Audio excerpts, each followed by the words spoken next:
Entre Siglos, un podcast de Héctor Aranda.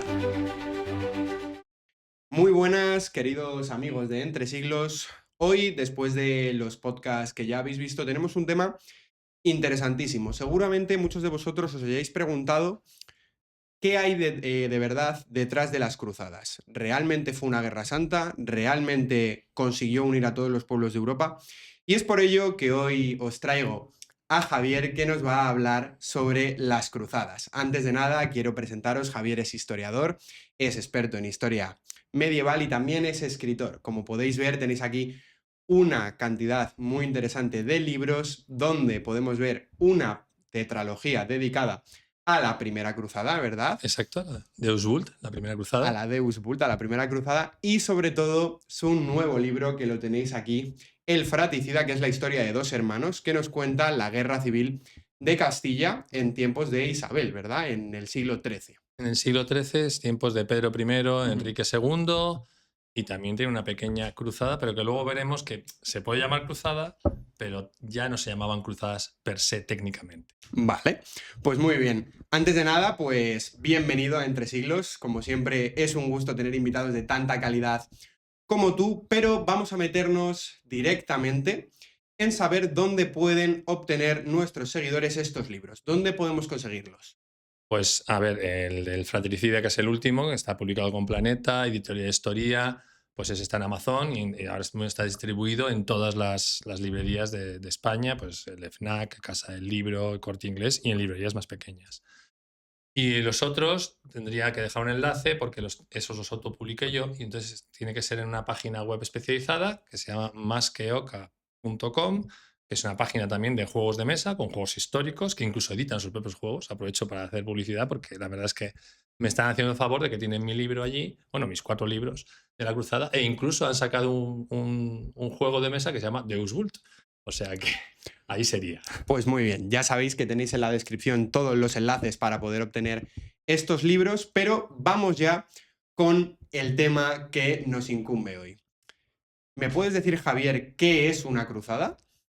A ver, como he dicho antes, técnicamente o canónicamente, la cruzada sería un movimiento religioso o militar que está impulsado o auspiciado por el Papa y por las potencias occidentales para recuperar la Tierra Santa, no solamente Jerusalén, todo lo que hay alrededor, durante los siglos XI a XIII. Esa es la definición canónica. Pero claro, cruzadas son más cosas, porque al final no solamente se ha considerado cruzada cuando tú vas a recuperar la Tierra Santa, sino cuando te estás defendiendo del Islam. Por ejemplo, en la Reconquista en España, en bueno, que era Hispania, la península ibérica, pues ahí también tenía carácter de cruzada, aunque por los historiadores canónicamente no se ha llamado así. De hecho, hay un montón de cruzadas, hay hasta 9 históricamente que se les ha llamado así por los historiadores, pero hay más. Lo que pasa que, bueno, y esas son las que iban a Tierra Santa. Luego estaban las de aquí. Entonces, a mí este tema justo ya has puesto la mecha para prender esa llama. A mí me interesa mucho, no solo la primera cruzada, sino la terminología que hay detrás. Puede ser, o una definición aceptable podría ser, que la cruzada lucha contra los enemigos del cristianismo. Es un movimiento que surge, aparte para recuperar Tierra Santa, para no perder territorio en ese siglo XI que realmente tenemos que entender que está en conflicto, ¿no? Se están chocando dos mundos, se está chocando el mundo occidental, ese mundo cristiano auspiciado por el Papa, y el mundo islámico, que está en plena descomposición, pero también sigue atacando fuerte a través de la yihad, ¿verdad? Exacto. Sí, sí, sí, la cruzada ha sido principalmente una defensa o una reacción que tienen los cristianos. Esto es algo que se ha discutido mucho, pero ya se ve así. El Islam estaba pujante desde, sobre todo al principio, tiene una expansión fulgurante gracias al yihad, que es la guerra santa. Aunque yihad significa dos cosas, también significa esfuerzo, puede ser esfuerzo bélico, que es la guerra santa, y un esfuerzo personal en ser un mejor musulmán. Son dos yihad. Pero los dos los promueven mucho pues, lo que son sus exégetas y lo que es el propio Corán, ¿no? Y la imagen que dio Mahoma expandiéndose y los primeros califas ortodoxos. Con eso se produce esa expansión que conquistan todo el norte de África, la península ibérica, por el otro lado llegan a la India. Entonces, esos 2 primeros siglos o 3 primeros siglos arrasan, entre comillas, con un montón de sitios que eran cristianos. Todo el Levante, toda la Tierra Santa, todo el norte de África y, por supuesto, Hispania visigoda era cristiana. Después se produce una especie de tablas, por así decirlo, gracias a que se les frena en Poitiers que lo hace Carlos Martel. 732, ¿no? 762, con Carlos Martel. Se estaban ya desparramando por Europa, porque en la península ibérica, como todos he sabido, pues quedaba prácticamente lo que era Asturias y poco más, pero Asturias, un poquito de Asturias. Y luego la reconquista, que se llama así porque se va reconquistando terreno, que yo lo quiero mirar siempre como el punto de vista de la gente que dice, no, es que son estados que salen después del estado visigodo y a lo mejor eso no es reconquista. Esto se estudia mucho y se discute en la universidad, hay hasta 3 distintas líneas, la de la reconquista oficial con mayúscula, la reconquista con minúscula y luego hay otra que incluso dice que no hubo reconquista. No voy a entrar en esa, que me parece ridícula. Respecto a las otras dos, yo sí que hablo de reconquista desde el punto de vista siempre de que estamos hablando de lo que hablamos aquí, el cristianismo reconquistando terreno al Islam. Es verdad que el Islam no es un bloque homogéneo, ni tampoco lo es el cristianismo, que tiene sus distintas... pero como un choque civilizatorio, porque es una manera muy distinta de ver el mundo. Yo suelo hablar de este tema, yo sí que soy de la línea de la reconquista con mayúsculas, primero porque pienso que la identidad española nace de una serie de características, ¿no? Y una de ellas, sin duda alguna, es la pugna contra el Islam, pero simplemente hay que ser una persona con 2 dedos de frente y entender que si esa lucha tardó 700 años en culminarse, ¿no? Ese enero de 1492 en Granada, también es cierto que los reinos cristianos lucharon entre sí. Por tanto, efectivamente, ese término reconquista también visible pues, en las monedas, por ejemplo, en esos términos de Hispaniarum Rex, de rey de los hispanos, claro, que adaptaron pues, los reyes de Asturias, luego los reyes de Castilla, los condes de Aragón, sí que estaban determinados a que eran un reino en contra de un invasor. Pese a ello, me interesa mucho que maticemos una cosa, porque si estamos hablando de que las cruzadas están auspiciadas por el papado, si estamos hablando de que hay una serie de condiciones para que una guerra sea una cruzada y no otra cosa, ¿me podrías decir cuáles son esas características, esas necesidades que hacen que una cruzada no sea una guerra más? Bueno, lo primero es que tenemos que ver también la teología que tenía la Iglesia respecto a la guerra. Bien. Que es tradicionalmente, incluso desde San Agustín, cuando empieza a justificarse el uso de la violencia por parte de los cristianos. Porque claro, si cogemos directamente las enseñanzas de Jesús, hay que poner otra mejilla. Todo eso se va evolucionando. Tenemos en cuenta también que el cristianismo lo expande el Imperio Romano. En el Imperio Romano había soldados cristianos que estaban en las legiones y tenían que compaginar el no matarás con el servir al Estado, ¿no? Todo eso va evolucionando y aquí tenemos que hablar del Papa Urbano II, que es un revolucionario respecto a lo que había hecho la Iglesia anteriormente. La Iglesia anteriormente, cogiendo todas estas doctrinas que ya te digo vienen desde San Agustín, lo que va haciendo es pasar de lo que era el concepto de una guerra justa a una guerra santa. O sea, similar al yihad. ¿Qué era una guerra justa? Pues una en la que la Iglesia te decía tienes derecho a defenderte, incluso la defensa se considera a veces como un posible ataque preventivo. No siempre era simplemente defenderte, pero cuando matabas era pecado y por lo tanto tenías que hacer una penitencia. Esto se ve en muchísimos casos. La penitencia puede significar, si era un noble con dinero, por ejemplo, Guillermo el Conquistador hace un monasterio después de la batalla de Hastings que está auspiciada por el Papa. Para limpiar sus pecados. Para limpiar sus pecados. Pero luego también había penitencias durísimas, que a lo mejor estar 2 años a pan y agua. ¿Quién aguantaba eso? La gente se moría. Nadie, claro. Entonces te ponía esto la Iglesia. Aparte que fuese una guerra justa. ¿Qué ocurre? Que cuando después llega Urbano II, que ahora lo veremos cuando hablemos ya más del Concilio de Clermont y de él y de la primera cruzada, que es este señor de aquí, cuando aquí Dios lo quiere, diciendo Deus vult, Dios lo quiere, va a matizar eso y va a decir que la guerra puede salvarte de los pecados y aunque mates o mueres en el camino, cumpliendo ciertos requisitos, pues eso ya es una guerra santa. Digamos que le da una herramienta a la cristiandad parecida a la que tenían los musulmanes desde el inicio, que para ellos su guerra santa o esfuerzo, camino, yihad. La expansión a través de las armas. Claro, expansión a través de las armas y porque se iban al cielo, bueno, a su cielo, ¿no? Entonces, eso era una motivación fundamental y una tranquilidad para la conciencia de esos ghazi, los guerreros musulmanes. Es curioso porque estás describiendo la guerra de una forma que a los historiadores, que cualquiera que haya estudiado historia antigua, pues fácilmente va a poder reconocer, porque esa guerra justa al final es una herencia del mundo romano. Los romanos lo que hacían era adaptar a su modelo de ver el mundo la guerra y al final lo que hacían era justificar su expansión. Esto bueno, ha sido estudiado por muchísimos historiadores de distintas escuelas, ¿no? La idea de la buffer zone, ¿no? Que dicen los ingleses, esa zona de seguridad donde tenía que haber un espacio para que pudiera convivir una civilización y que si era invadido requería una intervención, bueno, pues en este caso del Estado romano. Pero me parece muy interesante el tema de que los cristianos tengan que adaptar la terminología de guerra y sobre todo conciliarlo con su propia fe. Porque al final realmente es curioso porque un soldado, un templario o uno de la Orden de Santiago, me da igual, un soldado a servicio del Papa, quitaba una vida, efectivamente era pecado, porque la Iglesia seguía viendo como un asesinato, ¿no? Exacto, Es un derecho de la decalogía, no matarás, es uno de los exacto. mandamientos. Por tanto, la Iglesia tiene que adaptarse a los tiempos una vez más y justificar, bueno, no justificar, pero simplemente eh, erradicar el pecado en ese acto. Eso es. Y cuando un cristiano mata y no es pecado, y cuando sí, porque ahí hay una línea muy fina. Vale, ahí está la historia. Por ejemplo, otras guerras justas, se ha hablado de la de Hastings, pero más cercanas, las murallas que tiene el Vaticano, leoninas, por León IV, vienen por ataques musulmanes en el año 800 y unos raids que hacían los aceifas de piratas sarracenos. Entonces, en ese momento llama a los emperadores francos, tanto este papa como un sucesor suyo, porque están agobiados y los emperadores francos vienen a una guerra justa. Eso ahí todavía sigue siendo pecado, tenían que hacer su penitencia correspondiente.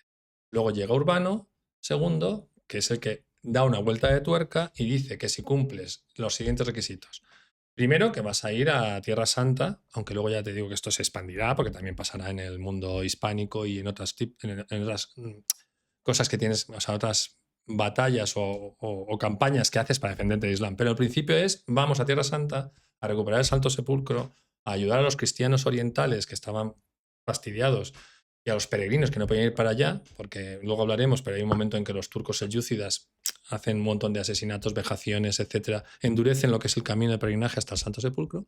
Entonces tienes que hacer ese viaje. Si en ese viaje mueres o en ese viaje matas, pero siempre con el objetivo de liberar el Santo Sepulcro, y te has confesado previamente, que eso es fundamental que Importante, la gente no sabe. previamente. Previamente a salir del viaje, incluso previamente a cada batalla, había que confesarse los pecados. Entonces, ¿qué es lo que hace el Papa? Te dice que te da una indulgencia, que es prácticamente plenaria, porque lo que te está haciendo es quitar la obligación de tener penitencia terrenal, esto de pan y agua o hacer una donación, etcétera, y también la penitencia en lo que era el purgatorio, aunque en esa época el purgatorio todavía no estaba totalmente definido como tal, pero ya había una idea de unas llamas en las que estabas esperando para entrar al cielo, etcétera. Todo eso te lo quita. Te deja el camino expedito para el cielo. Ojo, si cumples lo anterior. Y también, ojo, tienes que tener fe sincera. Claro, el Papa no lo puede saber. Eso solo sabe Dios. Entonces es Dios el que al final te esculpa o no te esculpa y te mete en el cielo. Pero te quita el camino que había antes, que tenías que hacer tu penitencia terrenal para limpiar tus pecados, y la penitencia después intermedia en el purgatorio. Eso es lo que quita el Papa. Muy bien. Entonces, pese a que ya sabemos cómo se articula una cruzada, ya sabemos más o menos cuáles son las condiciones para que se dé una cruzada, en el podcast de hoy nos vamos a centrar en la primera de ellas. Es cierto, y tú has comentado que tenemos 9 cruzadas, podemos o no incluir las Navas de Tolosa, dependerá el historiador, Totalmente. pero hoy nos vamos a centrar en la primera cruzada. Para que se vaya abriendo boca al espectador, ¿qué es la primera cruzada? ¿Cuándo sucede? Y aparte, ¿con qué motivación? Muy bien. La primera cruzada sucede entre el año 1095, que es una llamada del Papa, el inicio de las expediciones son en el año 1096 y luego finaliza en 1099. Una cruzada que es la única que es verdaderamente exitosa sin contestaciones, porque llega a Jerusalén contra toda expectativa y contra todas las esperanzas que había, aunque el Papa tenía su fe puesta en ello, pero era un momento muy difícil, aunque el mundo musulmán estaba dividido, ¿vale? Había habido, justo ese año 1095, una llamada a auxilio, que era ya la segunda o tercera que hacía en la década, el imperio llamado bizantino, que era el imperio romano de Oriente, y su emperador de una nueva dinastía que estaba intentando organizar todo un poco. Bizancio estaba con muchas guerras civiles en las últimas décadas. Alejo I Comneno manda una embajada y la manda al Papa pidiendo ayuda porque los turcos selyúcidas, que son unos recién conversos, llevaban 100 años, digo recién conversos porque acaban de llegar, pueblos túrquicos de la estepa, que habían empezado siendo mercenarios, convertidos a musulmanes y mercenarios de los califas abasíes de Bagdad, se habían hecho con el control de Bagdad, habían dejado al califa abasí como una especie de marioneta, un guía espiritual, ¿vale? Pero el poder político lo tenían ellos. Y se expandían muchísimo con nuevas técnicas de guerra, militares, pues, parecido un poco a lo que van a ser después mongoles, etcétera, sí. Estos jinetes. Y habían derrotado en 1071 y habían matado, o no, apresado al antiguo emperador bizantino. Y entonces en Mazinkert, está en Anatolia.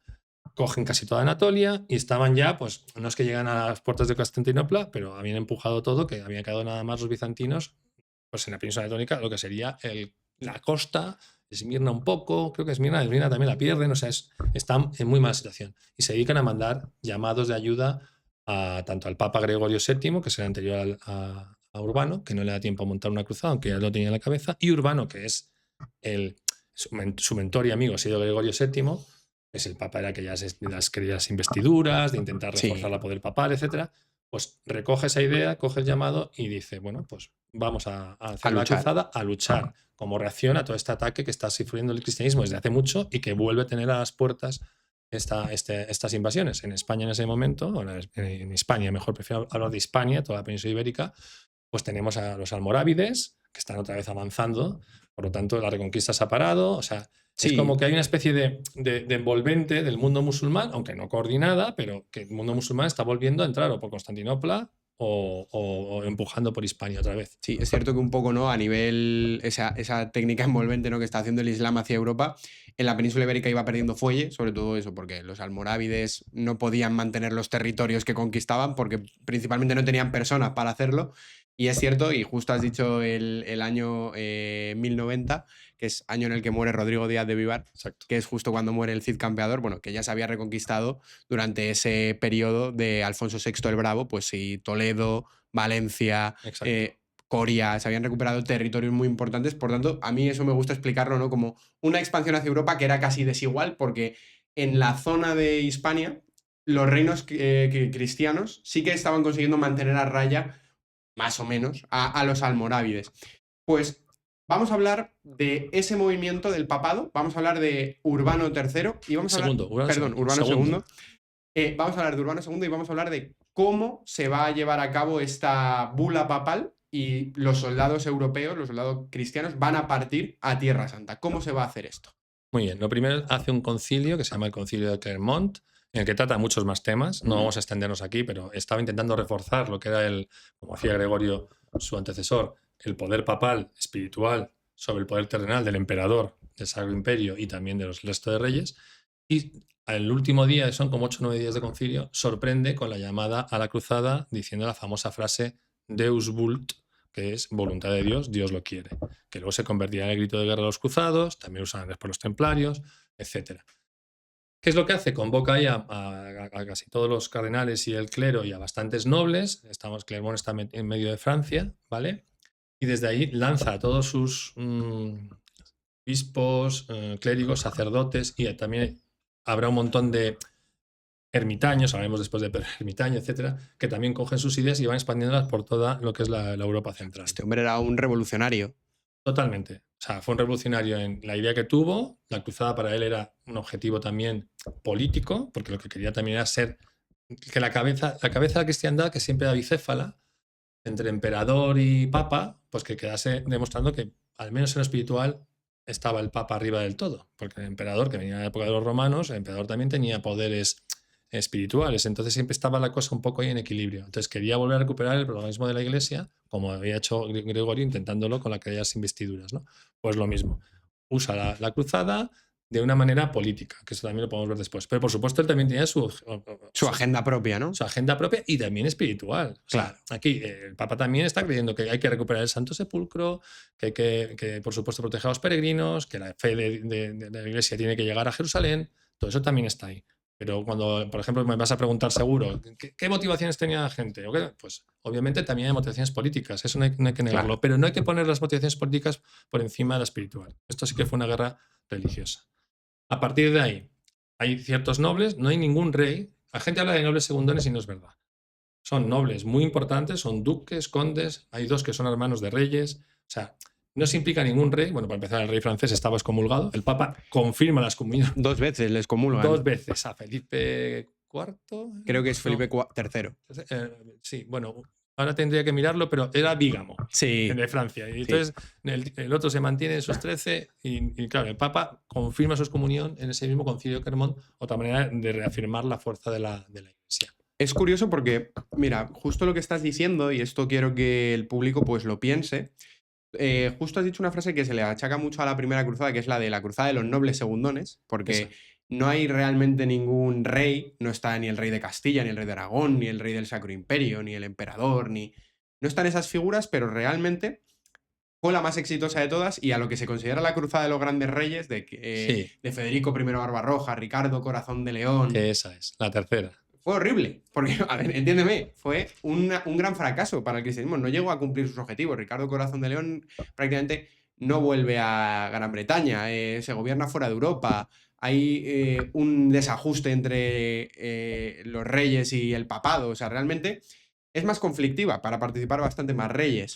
Exacto. De hecho, se llama La Cruzada de los Reyes, es la típica que sale en casi todas las películas. Bueno, es la posterior a la película famosa del Reino de los Cielos que está ahí entre medias, ¿no? Sí. Es que Saladino había recuperado 100 años más tarde de la caída de Jerusalén, o 90 y tantos, en 1187, había recuperado, reconquistado, y me gusta usar la palabra reconquista, para el mundo musulmán, y ellos lo consideran una reconquista. Claro. A pesar de que Saladino era un kurdo, que trabajaba Sí. para, o sea, trabajaba, era un oficial de los califas abasíes.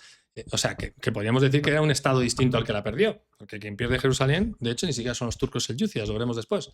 Son los fatimíes. Sí, Eran los que otro. tenían en ese momento, fatimíes, otro califato de Egipto, tenían en ese momento Jerusalén. Por lo tanto, ni siquiera los turcos selyúcidas, de donde podría venir después parte de los ancestros de Saladino, sería una continuidad estatal. Pero bueno, digamos que reconquista el mundo musulmán ahí y los tres reyes van para allá en una cruzada que ya se considera por los especialistas como que ya ha perdido el espíritu inicial, en el sentido de ya el papado no tiene tanta fuerza, porque la primera seguro, la segunda bastante, es un llamado del papa. Aquí los reyes, como has comentado, van un poco a su bola, se pelean entre ellos y entonces los ejércitos son profesionales, es otras distinciones, porque en esta primera cruzada veremos que los ejércitos hay profesionales, pero hay un montón de peregrinos, no solamente en la cruzada de los pobres, los propios gente que seguía a las mesnadas de los distintos nobles importantes, Sí.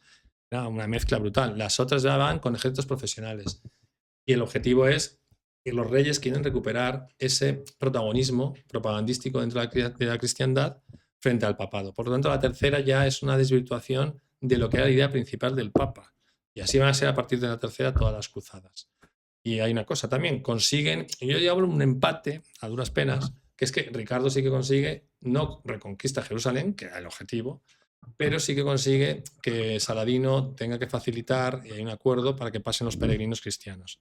Digamos que esa la puedes considerar un empate. La segunda fue un fracaso, la cuarta igual, o sea, si vas mirando, la primera es la única que verdaderamente consigue su objetivo, que es llegar a Jerusalén y mantener allí y se forman los estados cruzados. Es un éxito inesperado y magnífico. Para mí es una epopeya, ¿eh? O sea, esto no es una gesta independiente. O sea, para mí esto es equiparable, como digo siempre, a Alejandro Magno conquistando el imperio asiático de los persas o a la conquista por los castellanos, la civilización, etcétera, y descubrimiento de América. Es una epopeya. O sea, las cruzadas y la primera todavía más. Yo es que cada vez que pienso en las cruzadas no pienso en, yo pienso en el reino de los cielos, pienso en los soldados luchando a las puertas de Constantinopla, a las puertas de Jerusalén, luchando con todas sus fuerzas, pero vamos a recuperar el tema del concilio de Clermont. Estamos en el año 1095, el Papa Urbano II ha hecho una llamada a la lucha, una llamada generalizada a todos los estados cristianos para partir rumbo a recuperar Tierra Santa.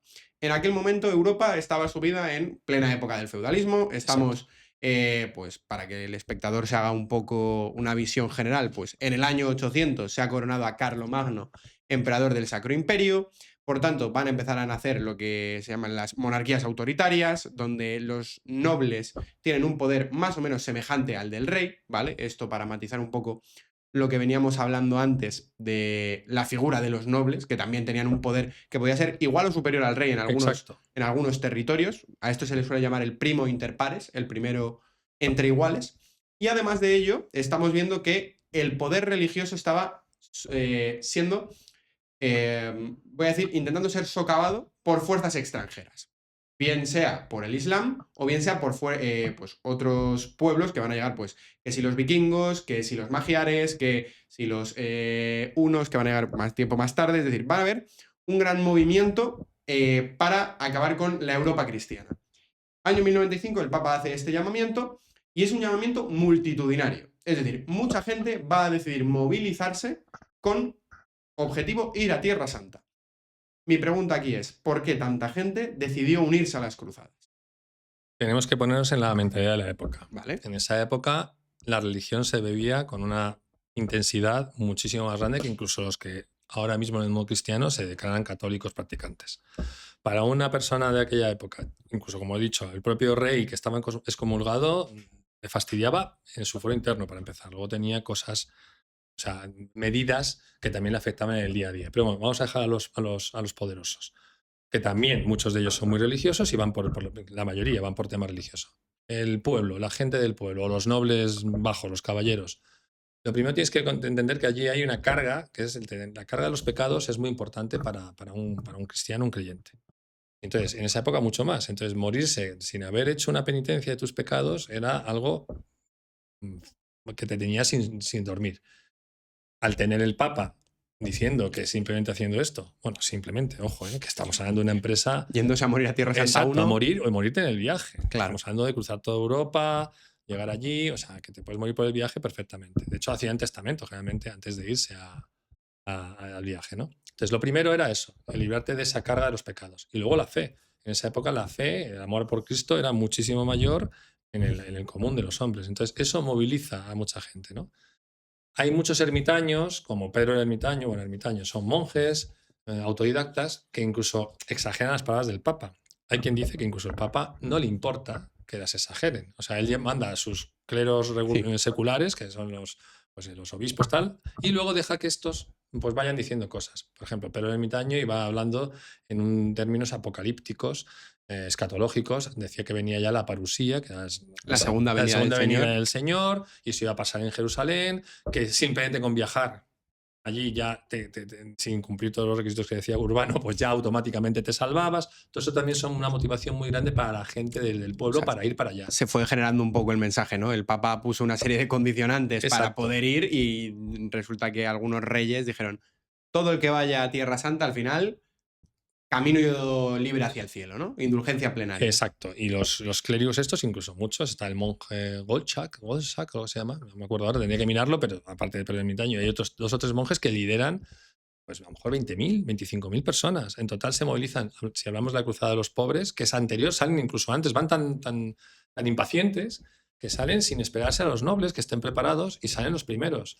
Y van pues con unas por Europa entera viajando y algunos consiguen llegar hasta Constantinopla, la mayor parte no, porque no habían previsto. No había medios. No había medios, no habían previsto Dios proveerá, ¿no? Entonces, eso era lo que movía a esta gente. Ahora vamos a hablar también de lo que movía a los nobles. Estos grandes nobles, pues si después vamos a ver los líderes cruzados, que hay 3 principalmente, hay 6 o 7, pero los 3 más importantes, hay 2 que se mueven totalmente por cuestiones religiosas, por cuestiones de fe. Es gente que acaba vendiendo sus castillos, sus tierras, hipotecándolas, arriesgándose en un viaje que no sabes cómo va a ser. O sea, cuando se dice que esta gente se movía por ambición y poder, van con todo. Esa gente arriesga todo. Y son gente que ya vivía bien aquí. No necesitaban ir allí a coger tierras, que ese es un error, ¿no? Nobles secundarios. No. A lo mejor hay un montón de caballeros de segundo orden que sí se apuntaron a la cruzada. Por ejemplo, en mi libro yo tengo un caballero que es bastardo, por lo tanto no tiene derecho tanto a heredar, entonces se apunta a la cruzada. Había gente así. Pero los grandes nobles que fueron tenían su vida resuelta y se metieron en esto por fe, por echar una mano. Hay una, perdona, ¿eh? Sí, hay una frase que... Córtame, que me emociono y... Hay una frase que a mí me gusta mucho, que es de Alfonso VI. No, sí, Alfonso VI el Bravo. Ajá. Que dice, le dice su mano derecha, le dice, Majestad, luche detrás en la toma de Valencia, porque va a morir. Y dice, bueno, que sepa mi ejército que este rey morirá con sus hombres. Ajá. Pues esto es lo que caracteriza a estos nobles. Estos nobles venden sus castillos, ceden todas sus tierras y cogen todos los pertrechos, todos los caballos, toda la comida, todo lo que tienen para irse a Tierra Santa. O sea, es cierto que la historiografía, ¿vale? Para aquel público que no sea tan, pues que tenga tanto conocimiento en historia, pues la historiografía es ese movimiento que se encarga de estudiar la historia, ¿no? Es la metahistoria, la rotura de la cuarta pared. Al final, la historiografía lo que plantea, una parte de ella es que las cruzadas fueron algo negativo, algo malo, algo que realmente fue solo por intereses económicos, por reactivar rutas comerciales entre el mundo oriental y el mundo occidental. Y realmente tenemos muchos ejemplos de líderes militares que fueron diciendo, yo no voy a volver, esto es un camino solo de ida. Exacto. Mira, por ejemplo, Raimundo de Tolosa, que es justo en la mesnada en la que va el protagonista de mi libro, porque son occitanos, son de la parte sur de Francia. Francia no estaba unificada en ese momento, Occitania iba por su cuenta, sí. Y luego estaba la Ile-de-France, más arriba, pues con el rey francés. Bueno, pues ese, Raimundo de Tolosa, quiere ser enterrado en Tierra Santa. De hecho, lo conseguirá. Y allí que se va. Y era un tío muy religioso, muy piadoso, pero no tampoco llegando al extremo del gran líder al final, Mm. que es Godofredo de Bouillon. Duque de Bouillon, pues para que lo sepa todo el mundo, era un vasallo del emperador del Sacro Imperio Romano Germánico, que estaba por la zona esta de Flandes, que en ese momento pues, no había Países Bajos, sino que era parte del mundo germánico. Pues decían sus propios capellanes, que se aburrían con él, o sea, de la cantidad de preguntas que hacía sobre los santos. Se le quedaba la comida fría mientras rezaba y estaban llamándole y él estaba allí con las estampitas de la Virgen, etc. O sea, un tío piadoso, hiperreligioso. Este es uno de los que, vende directamente, no hipoteca, vende directamente lo que tiene y se va para allá. Entonces, las motivaciones de estos dos grandes líderes, desde luego que es esa. ¿Qué ocurre? Luego tenemos a uno que es Bohemundo de Tarento, que obviamente ahí ya puedes decir toda esta historiografía que dice, no, es que iban solamente por esto. Bohemundo de Tarento era un normando italiano, que conquistaba la parte sur de Italia, Sí, de Sicilia. en Sicilia y la parte sur de Italia, que era Apulia. Entonces, en una guerra civil que tiene un hermano, otro, aquí, guerra civil es como el fratricida, pues en vez de Otra Castilla, guerra civil. pues entre hermanos, medio hermanos que se matan, ¿no? Por fratricidas todos. No se llegan a matar estos, pero él pierde, entonces se queda con Tarento, que es una especie de principado pequeño como consolación. ¿Qué ocurre? Que ve la oportunidad de la cruzada, se apunta, dinero, poder, y va para allá. Y eso se notará después. Es como la contrabalanza dentro del Consejo Cruzado de la gente que va más por la avaricia o por el poder, la riqueza. No le quito mérito, que era un tío muy valiente, muy audaz y hace maniobras impresionantes sin que sin él, era un buen estratega, no se hubiera conseguido avanzar para la parte cristiana, ¿no? Pero esa denostación viene por ahí, ¿no? Decir eso, que iban solamente para intereses económicos o políticos, o decir que el Papa solamente quería esto como una manera de significarse. Eso no es justo. Esta corriente historiográfica, ya que nos estamos metiendo aquí de lleno en este tipo de temas, ¿de qué corriente es? Es más propia del siglo XIX, ¿verdad? Es una corriente ya, vamos a decir, posmoderna, que intenta ensuciar o, bueno, socavar, menospreciar. Por supuesto. Y además conectan generalmente con la época del colonialismo de África y Asia, ¿no? Exacto, europeo. Entonces ahí se mezcla todo y cualquier movimiento que hace Occidente hacia Tierra Santa o hacia donde sea, en este caso hacia Tierra Santa, se mira con ojos del presente al pasado y entonces se dice que las cruzadas pues, son el origen de un montón de resentimiento por parte del mundo islámico, de Oriente, incluso ahora mismo. Es una intervención ahora mismo de cualquier potencia occidental y hablan de cruzada. Es verdad que en el otro lado, en el otro lado también tenemos a algunos radicales que te hablan de una Sí, hablan de una cruzada como para justificar a lo mejor la intervención que hace Estados Unidos ahora o Inglaterra, o sea, en Gran Bretaña cuando se interviene en Irak, en Afganistán o ahora, ¿no? Pero quitando eso, en el mundo occidental no se habla de esas cosas. Quizá por la parte que le toca siempre a lo que son las ideas de izquierdas, que siempre están un poco contra todo lo antioccidental, antital, y entonces reviven, ya vamos otra vez ahí a hacer los occidentales, y todo esto en realidad empieza con el colonialismo. Y es lo que les pasa también, ya que has sacado este tema, al mundo islámico. El mundo islámico tenemos dos partes, los radicales totales, que son los terroristas, que obviamente sí que hablan de que aquí hay una cruzada cristiano-sionista que va contra ellos, etc. Y vuelven a revivir esas ascuas de haber sido conquistados cuando el mundo musulmán lo tenía. Los chiitas. Exacto. El mundo musulmán lo tenía totalmente olvidado hasta que llegó el momento del colonialismo ya en el siglo XVIII, XIX, y ahí es donde empieza el nacionalismo árabe, también nace un sentimiento más musulmán unido en contra de esas potencias que llegan. Entonces empiezan a revivir el tema de la cruzada. Si es que ellos después ganaron, y se habían olvidado. En el momento en que en 1099 se consigue conquistar Jerusalén, sí que hay un momento de revuelo en el mundo islámico, pero luego en 1187 Saladino expulsa a los cruzados de Jerusalén y ya no vuelven a coger Jerusalén y los expulsan de Tierra Santa 100 años más tarde. Entonces se habían olvidado. De hecho, después llegan los otomanos, que son los herederos de ese mundo islámico como potencia, y vuelven a avanzar sobre Europa. Por eso lo que tú estás diciendo, todas estas ideas de poner la cruzada, de denostarla más, ha sido algo más bien posterior. Y es la que queda en nuestro imaginario, es lo malo. Nos quedamos con eso, que parece que solamente se iba por intereses económicos y no. Ahora sí se va por intereses económicos. Entonces no. Yo suelo explicárselo a mis alumnos de tal manera en que la historia hay que verla desde todos los paradigmas posibles. Y esto lo hemos hablado antes de cámara, que la historia no es objetiva. La historia lo que tiene que ser es crítica. Es decir, intentar buscar la verdad a través de todos los paradigmas y ópticas que se pueda para poder reconstruir los hechos de una manera fehaciente. Yo a mis alumnos siempre les digo que quien no conoce su historia es que está condenado a repetirla. Y esto se lo digo en tanto a que en el momento en el que solo consumimos un tipo de historiografía o un tipo de historia, un tipo de película, un tipo de música, un tipo de lo que sea, todas las otras posibilidades las cerramos siempre. Y por tanto nos estamos cerrando a interpretar la verdad en su manera más amplia. Por eso, desde aquí, pues invitamos a todos los espectadores a que sean críticos, busquen, debatan y sobre todo que quieran saber la verdad. Porque al final esto es, en este podcast, yo siempre, con la idea con la que nació, vaya, es intentar que las personas sean auténticos hombres del Renacimiento. Es decir, que quieran enterarse de lo que es la historia, la filosofía, la geografía, la política, la ética, un poco general. Y al final, si lo que hacemos es quedarnos con un único discurso, estamos desoyendo o siendo deshonestos con nosotros mismos. Y por otro lado, con lo que decías, te cojo el gancho del colonialismo y ya prometo que avanzamos, es que al final, a día de hoy, tenemos la sensación de que cualquier tipo de intervención que se haga en Oriente Medio está achacado al cristianismo. De hecho, todos los movimientos, incluso después de la Segunda Guerra Mundial, con el desplazo masivo de judíos, ¿no? a lo que hoy es el Estado de Israel, el conflicto entre Israel y Palestina, toda esta serie de luchas, debates que hay ahí, muchos historiadores y sobre todo muchos materialistas históricos lo que tratan es de llevárselo a el tiempo de las cruzadas. Y es justo lo que tú has dicho. En 1187 este tema vamos a ponerlo muy entre comillas, pero se da por zanjado. Más o menos. Entonces, claro, muy entre comillas, Sí. pero la realidad es que han pasado más de 1000 años y todavía es un debate que sigue abierto. Entonces, desde aquí invitamos a todo el mundo que sea crítico y que investigue, por favor.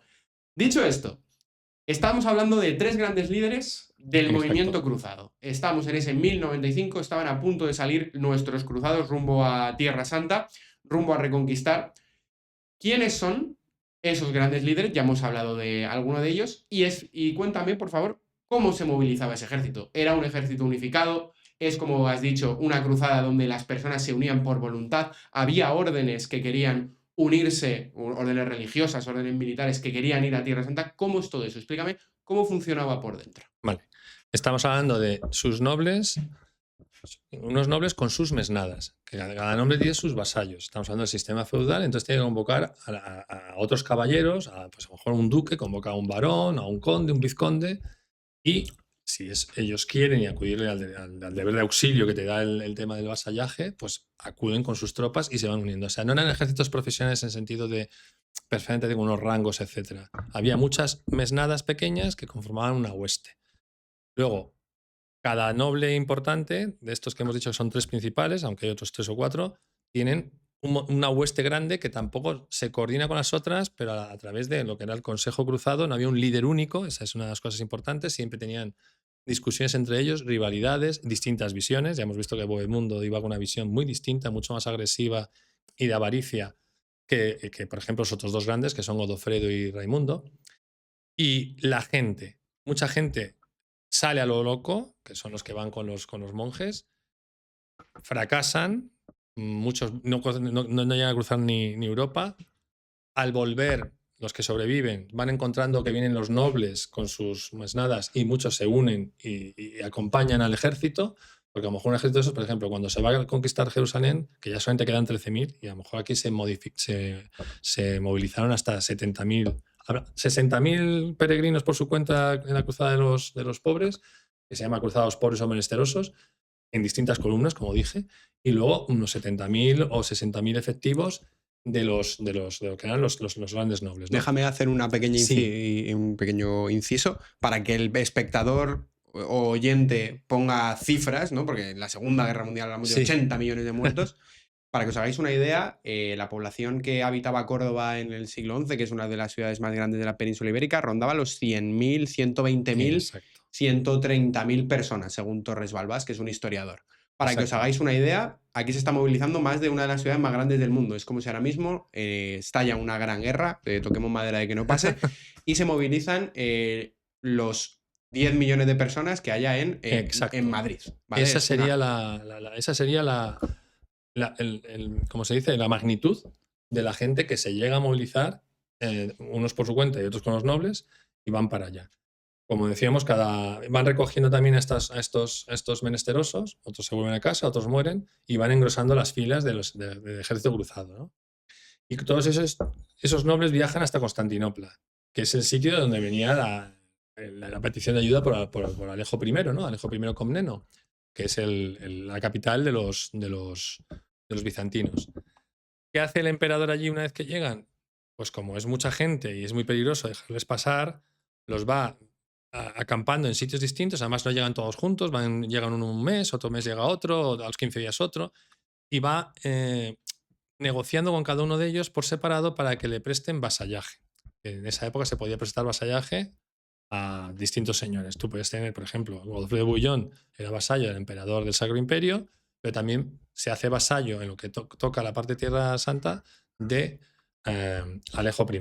Alejo I usa un vasallaje que es una cosa más bien occidental, ¿no? De la parte occidental, que allí en Bizancio no se hacía tanto, pero usa esa técnica para tener un poco atados a estos cruzados que van a cruzar hasta Tierra Santa y él va a ayudarle con los barcos a cruzar, pero él lo que quiere es que le recuperen las tierras que se han perdido en Anatolia, pues Nicea, Antioquía, que era todas lo que se perdió a manos de los turcos selyúcidas con la batalla de Mazinkert en 1071.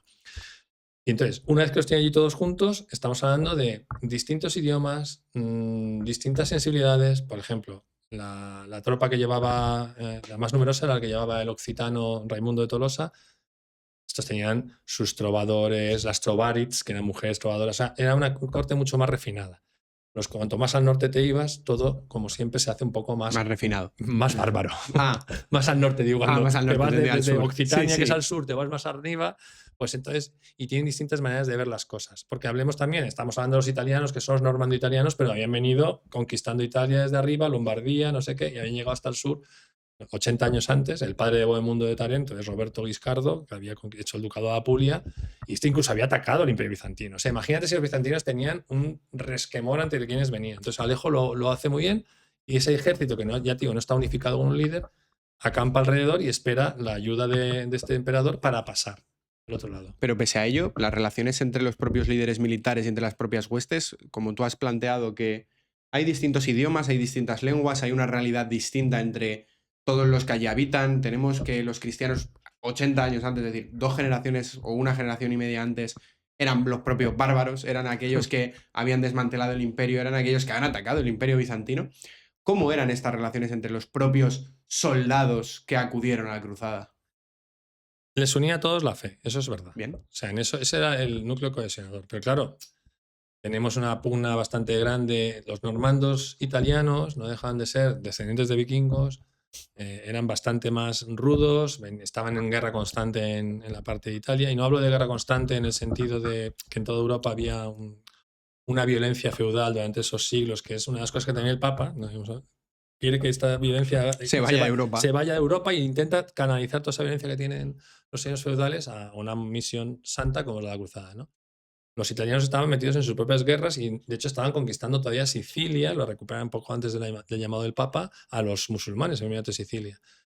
Esos chocan bastante más, sobre todo porque van siguiendo sus líderes con los occitanos de Raimundo de Tolosa, que Raimundo de Tolosa tiene una manera muy distinta de ver, es más de cumplir los pactos, que esa es otra, que aquí hay gente que no cumple los pactos, y además viaja con el legado papal, que es Ademar de Lepuy, además de Montiel, obispo de Lepuy, que es el primero que se arrodilla y coge la insignia del Papa el día del Concilio de Clermont, y viaja con Raimundo de Tolosa. Digamos que esos son una hueste mucho más tranquila y más cohesionada. ¿Cómo se llevan? Pues hay incluso a veces piques entre ellos ya antes de llegar a Tierra Santa. Luego en Tierra Santa veremos que la ambición de ciertos nobles hace que incluso esos soldados que están luchando a brazo partido contra el musulmán y que a veces han estado a punto de ser exterminados, en una batalla que es Dorilea, en la que un poco más y se acaba toda la cruzada, bueno, pues luego meses más tarde andan matándose entre ellos. Porque ¿quién se queda con Tarso cuando llegan a la ciudad de Pablo de Tarso? Pasan de San Pablo. De San Pablo. Para allí, pues, y se matan entre ellos, bueno, no eran los dos principales, pero el sobrino de Bohemundo, que se llama Tancredo, con el hermano de Duque de Godofredo, que se llama Balduino, pues incluso manda una comitiva que asalta las murallas por la noche para intentar degollar al otro. O sea, era todo muy complicado, ¿no? Vale. La unión venía cuando venía el enemigo común, que era el Islam. Al final esto es un poco, y ya lo han podido ver en el podcast anterior que grabé con Diego Chapinal, hablamos un poco de estos movimientos que al final son nacionalistas, entiéndeme, Sí, matizándolo. matizándolo. El nacionalismo vive de lo mismo, vive de crear un enemigo común en el exterior para unificarnos todos y que en todo el conflicto que pueda darse en el territorio se dé fuera, ¿no? Pues quien quiera ir a verlo, que lo tiene ahí para poder ir a verlo. Pero efectivamente lo que se está haciendo es coger todos los conflictos que hay entre pueblos cristianos del territorio y llevárselos a Tierra Santa, Exacto. luchando por una causa común. Eso es. Pero aquí hay una cosa que es que no solo fueron reyes, no solo fueron pobres, no solo... Hubo un grupo de personas y, Javier, aquí todo el mundo yo creo que ha venido por lo mismo, porque yo creo que todo el que le interese este tema ha jugado al Assassin's Creed, ha visto vídeos de los asesinos, saben quiénes son los templarios, saben que son los malos de cierto videojuego. ¿Cuáles son estas órdenes religiosas que acudieron a las cruzadas? Y yo te pregunto personalmente, ¿quiénes son los templarios? Muy bien, es muy interesante. Por cierto, Assassin's Creed. ¿Este? Este es el último, ahí salen asesinos. ¿Salen asesinos del Assassin's Creed? Bueno, el Assassin's Creed Sí, exactamente no, el pero código de salen asesinos. los Assassin con su... Porque también estuvieron en plena cruzada, aparece toda esta orden. Pero bueno, eso es aparte, ¿no? Tengo también un personaje ahí que va a mostrar todo lo que son los Assassin y toda esta gente, el viejo en la montaña. Existieron, de verdad. Por supuesto. Bueno, y de hecho, es que me voy a liar a hablar ahí y ya nos vamos de la cruzada, pero es que se mataban entre ellos porque unos eran chiitas, otros eran suníes, otros no sé qué. Me la apunto para el final del podcast a hablar de asesinos de Assassin's Creed. Bueno, perdona, la pregunta era de los templarios. Las órdenes. Los templarios. Vale, mira, mi novela, por ejemplo, huí de hacer un templario. El protagonista al final se hace sepulcrista y aquí es donde viene el matiz, ¿vale? Los sepulcristas muchas veces es una orden militar, una orden religiosa. Todos son militar. órdenes religiosas, ¿no? Órdenes religiosas y unas se convierten en militares y otras no. Vale. Los caballeros del Santo Sepulcro en realidad son unas mesnadas pagadas por el obispo, con el patriarca de Jerusalén, ya patriarca latino y sus obispos, para proteger el Santo Sepulcro. Pero quienes cuidan el Santo Sepulcro son los clérigos, ¿no? Entonces, es una orden religiosa con una mesnada a su cargo, como hacía cualquier obispo en Europa. Bueno, en Alemania ya veis que había príncipes, por todos lados. obispos príncipe, que tenían su propio principado y eran el obispo y tenía sus tropas. Es que se vendían los puestos. Bueno, eso aparte. Pues todo eso estaba así. Entonces, ¿qué ocurre cuando se recupera el Santo Sepulcro? Pues que esa orden del Santo Sepulcro tiene también la obligación de tener cuerpo militar. Cuerpo militar para proteger el Santo Sepulcro. Pero todavía no son una orden, esos caballeros no viven como los monjes, algunos toman votos, son gente muy devota, todos, la mayor parte han ido a la cruzada, pues todos hacen unos votos a lo mejor de pobreza, de tal, pero no es algo obligatorio ni se establece que tengan que vivir como si fuesen los propios monjes, ¿no? Luego, una parte de esos sepulcristas, ya una vez conquistado Jerusalén, etcétera, son los que de pronto tienen la idea de escindirse, tomar esos votos como obligatorios, establecer una regla y de ahí surgirá lo que es el temple. La orden del temple. La orden del temple. Entonces estamos aquí entre los mal llamados guerreros monje. ¿Por qué mal llamados guerreros monje? Que a mí me encantaba de pequeño, lo decía mi padre y bueno tal, pero es que luego vas a la universidad y vas con te matizan. Un profesor de la universidad que hablaba mucho de esto, que bueno, aprovecho para saludarle, Carlos de Ayala, que sabe muchísimo de todas estas cosas, de órdenes militares, etcétera, pues tematiza. No son monjes, porque un monje ¿qué hace? Un monje se queda en el convento, reza al servicio de Dios. Ora et labora. Exacto. Es lo que tiene unas reglas, es verdad, voto de pobreza, voto de obediencia, bla, bla, bla. Exacto. Pero no sale del monasterio o del convento.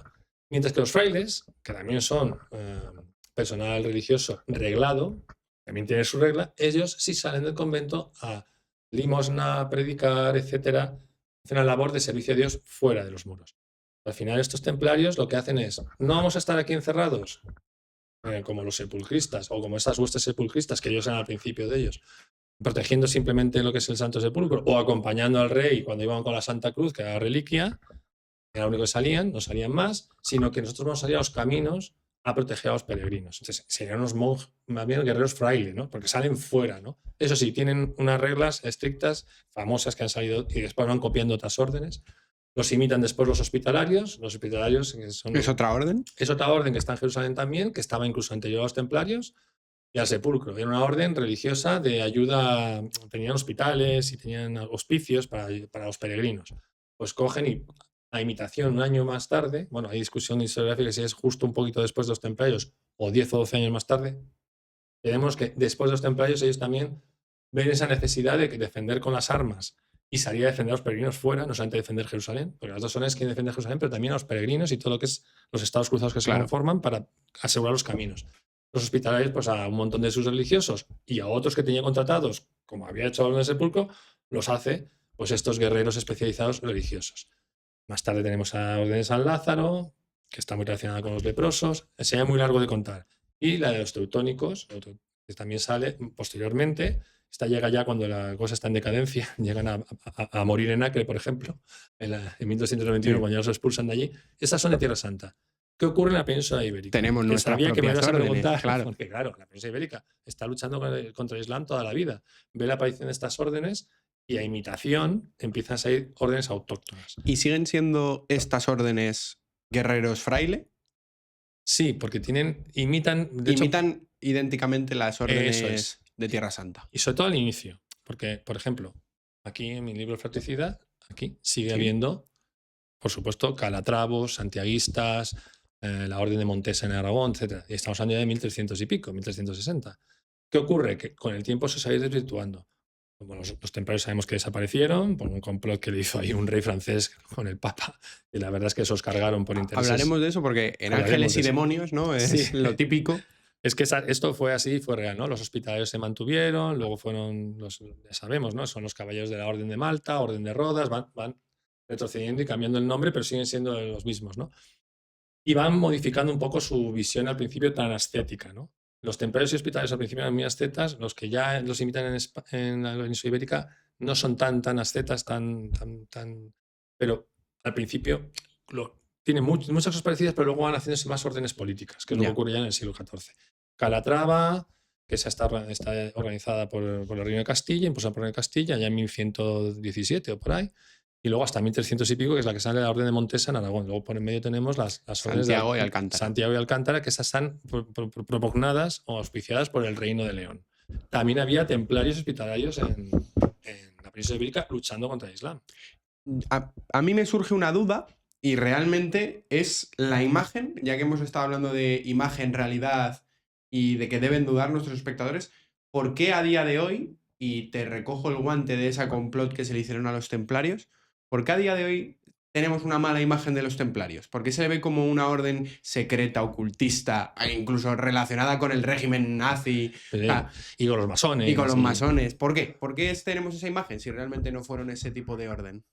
Pues yo creo que es que a la gente le gusta mucho también la fantasía. Sí, luego, por supuesto, coges las leyendas negras. Anda, que no tenemos leyenda negra en España, que encanta cogerlo, y sobre todo a temas de Hollywood, etcétera, que sale el inquisidor y es el típico, personaje tenebroso, negro, etcétera, saltándose totalmente la realidad histórica. Y eso es lo que va calando. Con los templarios pasó algo parecido, una leyenda negra contra ellos. O sea, se les quema por herejes, sodomitas, etcétera, que es la justificación que hace el rey, que estaba endeudado hasta las trancas, por los templarios se habían hecho los banqueros de Europa, le debían muchísimo, sobre todo al rey francés. Los templarios tienen principalmente su sede, tienen por toda Europa, también en España, los reinos castellanos y aragoneses y leoneses, pero están principalmente en Francia. ¿En Aviñón, puede ser? Pues creo que es en Aviñón, donde está la fundamental, y también están ahí los papas. ¿Qué ocurre? Que el rey no quería pagar todo eso. Se había endeudado no solamente él, sus antepasados. Entonces, claro, llega un momento en que lo que quiere es coger todo quitarse la deuda y encima coger todo su poder. Claro. Al principio el Papa Clemente está ahí un poco dubitativo, pero al final acaba, como estaba en Aviñón, porque el papado pasa de Roma a Aviñón, tenía totalmente la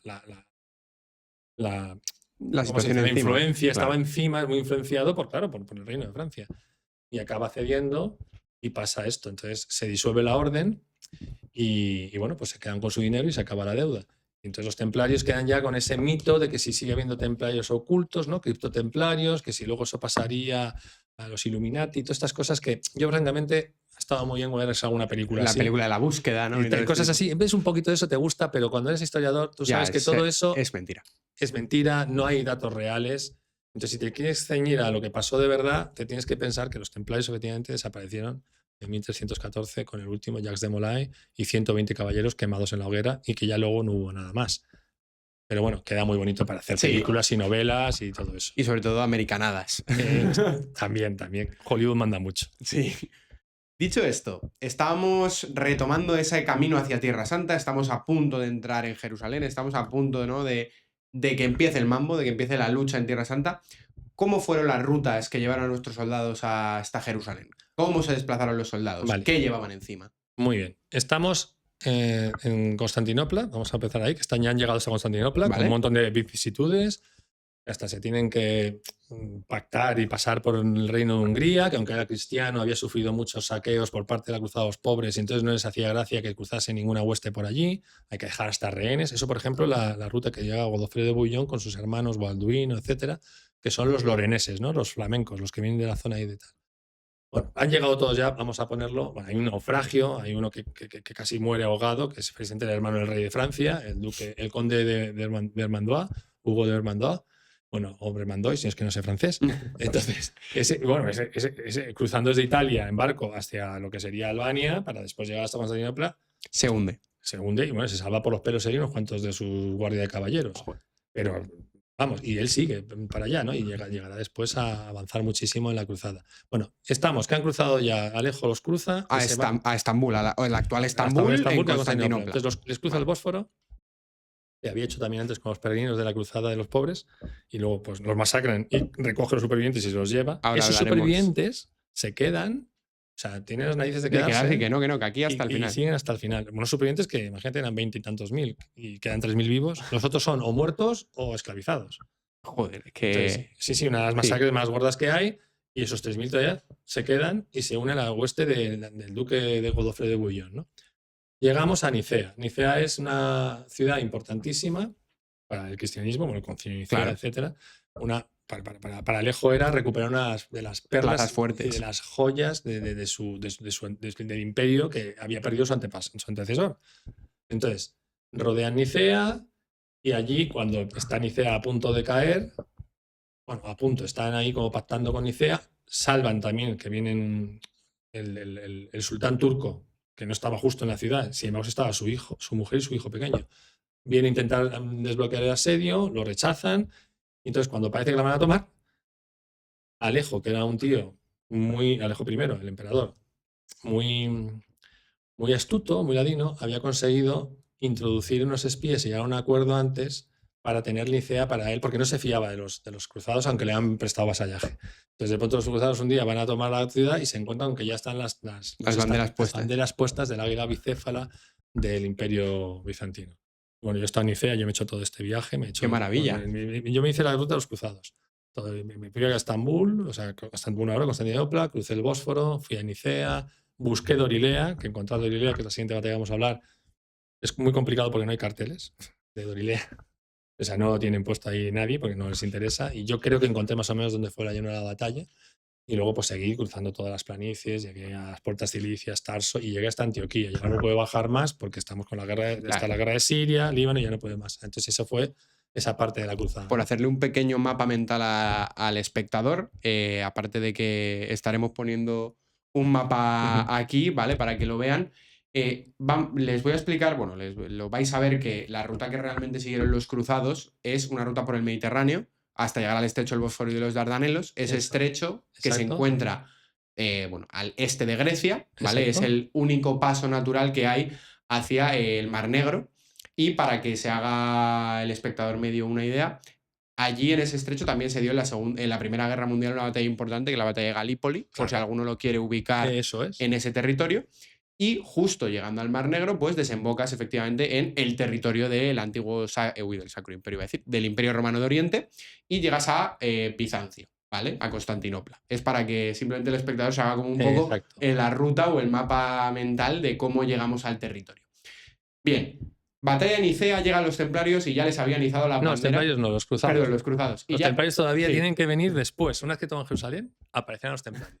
Ya les habían izado las banderas porque habían vencido antes que ellos, porque no se fiaban de que pudieran ni siquiera llegar. Y nos vamos a Dorilea, que es una batalla que sucede el 1 de julio de 1097. Exacto. O sea, es decir, 2 añitos después de que se empezara a moverse la cruzada. Me parece interesante las fechas, y yo a mis alumnos normalmente les digo que las fechas siempre tienen que ser aproximadas, pero en este caso, que hayan pasado 2 años desde que se hace el concilio hasta que estamos ya en Tierra Santa, es importante porque primero hay que movilizar todas las tropas, hay que poner a todos de acuerdo, hay que elegir la ruta y sobre todo hay que desplazarse. Algo que yo explico mucho cuando hablo de esta serie de temas, de movimientos en la Edad Media, suelo explicar que una persona, y retomamos ya, que una persona suele morir a unos 20 kilómetros de donde nace. Y esto quiere decir que la gente no se mueve. Es decir, no es como ahora que podemos coger un coche, irnos a la otra punta del país o irnos más lejos, coger un avión y plantarnos en cualquier parte del globo en cuestión de 12 Exacto. horas. En esta parte de la historia, la gente se desplazaba poco y se desplazaba andando, usando todavía calzadas romanas. Es decir, que eran territorios o eran pavimentos que llevaban puestos 1000 años. Eso es. Esto quiere decir que es muy difícil desplazarse.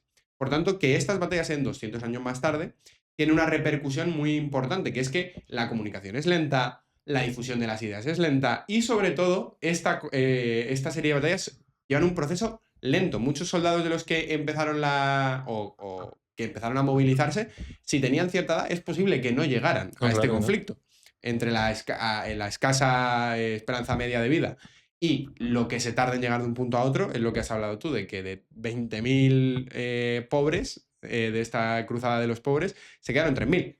Esos fue porque los mataron, no porque no Sí, llegaron. sí, sí. Pero sí, salieron 65.000, más o menos, en 5 columnas, y los que llegaron a pisar territorio islámico, que ya es la parte de Turquía esta que hemos hablado, llegaron casi a las puertas de Nicea los pobres, antes de que llegasen los menesterosos, con el ermitaño por ahí dando Sí. vueltas. Pues esos ahí ya llegaron 20.000 de 65.000. Y de ahí se salvaron 3.000. O sea, y los otros, pues lo mismo, también tenían un montón de bajas, incluso yendo por la costa croata y dalmática, que también es otra de las rutas que sigue, por ejemplo, los occitanos, pues ahí son atacados por las tribus de esa zona, que se suponía que eran como vasallas del Imperio Bizantino, pero iban un poco a su bola y también tienen bajas. O sea, va muriendo gente por enfermedades, por la edad, como tú dices, por combates, etc. En Nicea prácticamente no tienen bajas porque no llegan a hacer un asalto masivo a la ciudad. Se gana por ese truco que hace Alejo primero.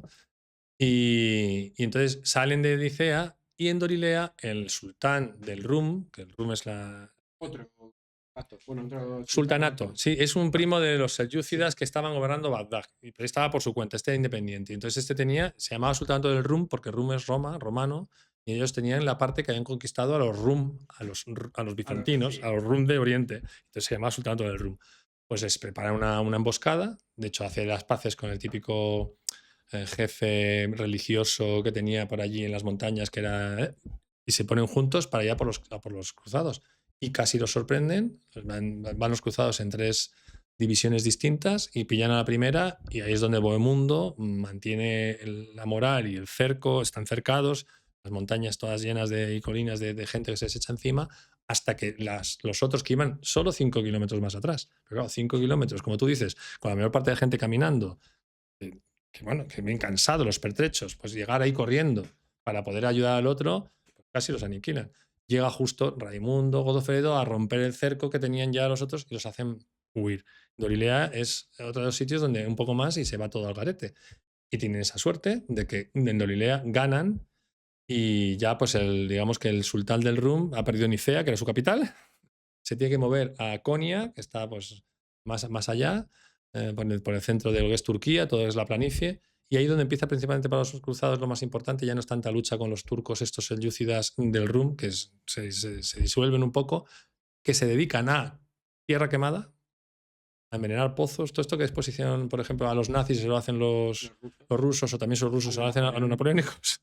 Todo esto ya lo habían inventado aquí los turcos, y entonces, claro, estamos en las planicies, bueno, yo me acuerdo, estuvimos en verano, o sea, con el coche con aire acondicionado, yo pensaba, Dios mío, o sea, me vengo aquí caminando, me quedo sin agua y encima que las fuentes más cercanas te las han tapiado o envenenado, y bueno, ahí hubo una cantidad de gente que murió, bueno, y perdieron muchísimos caballos, que era la base fundamental de la caballería cristiana pesada. Pues ahí, cruzar la planicie de Anatolia fue un desastre hasta que consiguen ya una zona donde hay armenios. Los armenios son cristianos, estaban bajo la égida. Exacto. Entonces ahí los armenios pues ayudan a los cruzados. Pero claro, primero tienes que cruzar todo. Entonces, recibir el golpetazo Nicea, golpetazo en Dorilea y tienes que cruzar todo lo que es Turquía. Cuando llegas ya prácticamente al fondo, que es ya donde están las puertas cilicias, estas que también pasó Alejandro Magno, que ahí no hay ningún turco cerrándoselas, eso es una de las cosas que tienen esa suerte, porque ya se habían disuelto, y ahí llegan a distintos principados o sitios armenios que estaban deseando quitarse de encima a los musulmanes, y estos les ayudan, los armenios. Tú has dicho que la caballería pesada cristiana era la base más importante del ejército que se desplazó hacia el territorio. Para que el espectador se haga una pequeña composición del lugar, ya hemos hecho el mapa, ya hemos hablado de dos de las batallas más importantes, aunque aún no queda el asedio de Antioquía, Bueno, eso es. que va a ser un monotema prácticamente. ¿Cómo era una batalla? Es decir, ¿cómo estaba compuesto el ejército? ¿Seguíamos luchando como en la Edad Antigua con soldados a pie? ¿Estábamos hablando de batallas de caballerizas, es decir, de caballos fundamentalmente? ¿Estamos hablando de una guerra rápida? ¿Estamos hablando de asedios? ¿Cómo, para que se haga una composición del lugar, cómo sería una batalla en este periodo? Precisamente por el enemigo que te enfrentas, en este caso, que son tanto los fatimíes también, que les gusta mucho pues, el tipo árabe, jinetes, o los turcos, que son por los esteparios también. Entonces son batallas que les pilla por sorpresa a los cristianos, porque son muy móviles, los asaetean por todos lados, no llegan a meterse en combate cuerpo a cuerpo, que es donde tanto la infantería, que la tenía, por supuesto, el ejército cristiano, como sus caballeros más pesados, con armaduras más cerradas y con caballos más lentos, pues no llegaban a meterse en el choque. ¿Qué tenían que hacer? Entonces, aguantar. A veces se dicen los cronistas que tenían las armaduras que parecían escorpiones, o sea, escorpiones erizos, perdón, Claro. de la cantidad de flechas que se les clavaban, etc. Para los turcos fue una sorpresa ver cómo esas armaduras aguantaban ese continuo tirar y tirar La lluvia de flechas. La lluvia ¿no? de flechas. Entonces, se cerraban en cuerpos, a veces incluso desmontaban, como hizo Bohemundo, desmontó y puso un círculo alrededor a pie con sus caballeros y con los que eran los peones para aguantar las andanadas de esta gente, ¿no? Cuando se ponían nerviosos los turcos, porque había veces que pensaban que ya, generalmente, lo que hacían eran muchas flechas, muchas oleadas, que además iban relevando. Claro, se sustituían para se seguir relevaban disparando. para estar todo el rato, pim, pam, pim, pam. Pues cuando te veían ya un poco maduro, entonces cuando entraban al combate. Cuando ven que los cristianos no entendían cómo les llamaban ifrani, los francos, así es como llaman los de Birmán, a todos los que venían, daba igual que fuesen francos de Francia, para ellos eran los occidentales, los ifrani. No entendían cómo esta gente aguantaba tanto, se ponían a lo mejor nerviosos y a lo mejor ya intentaban atacar y entraban en el combate cuerpo a cuerpo. Y ahí es donde los cristianos conseguían sus victorias. Entonces, era un poco una lucha. Intentaban también hacer lo que se hacía en España, en la península ibérica, el tornafulle, que se hacía que era hacer como que se escapaban para que los cristianos avanzasen y luego envolverlos.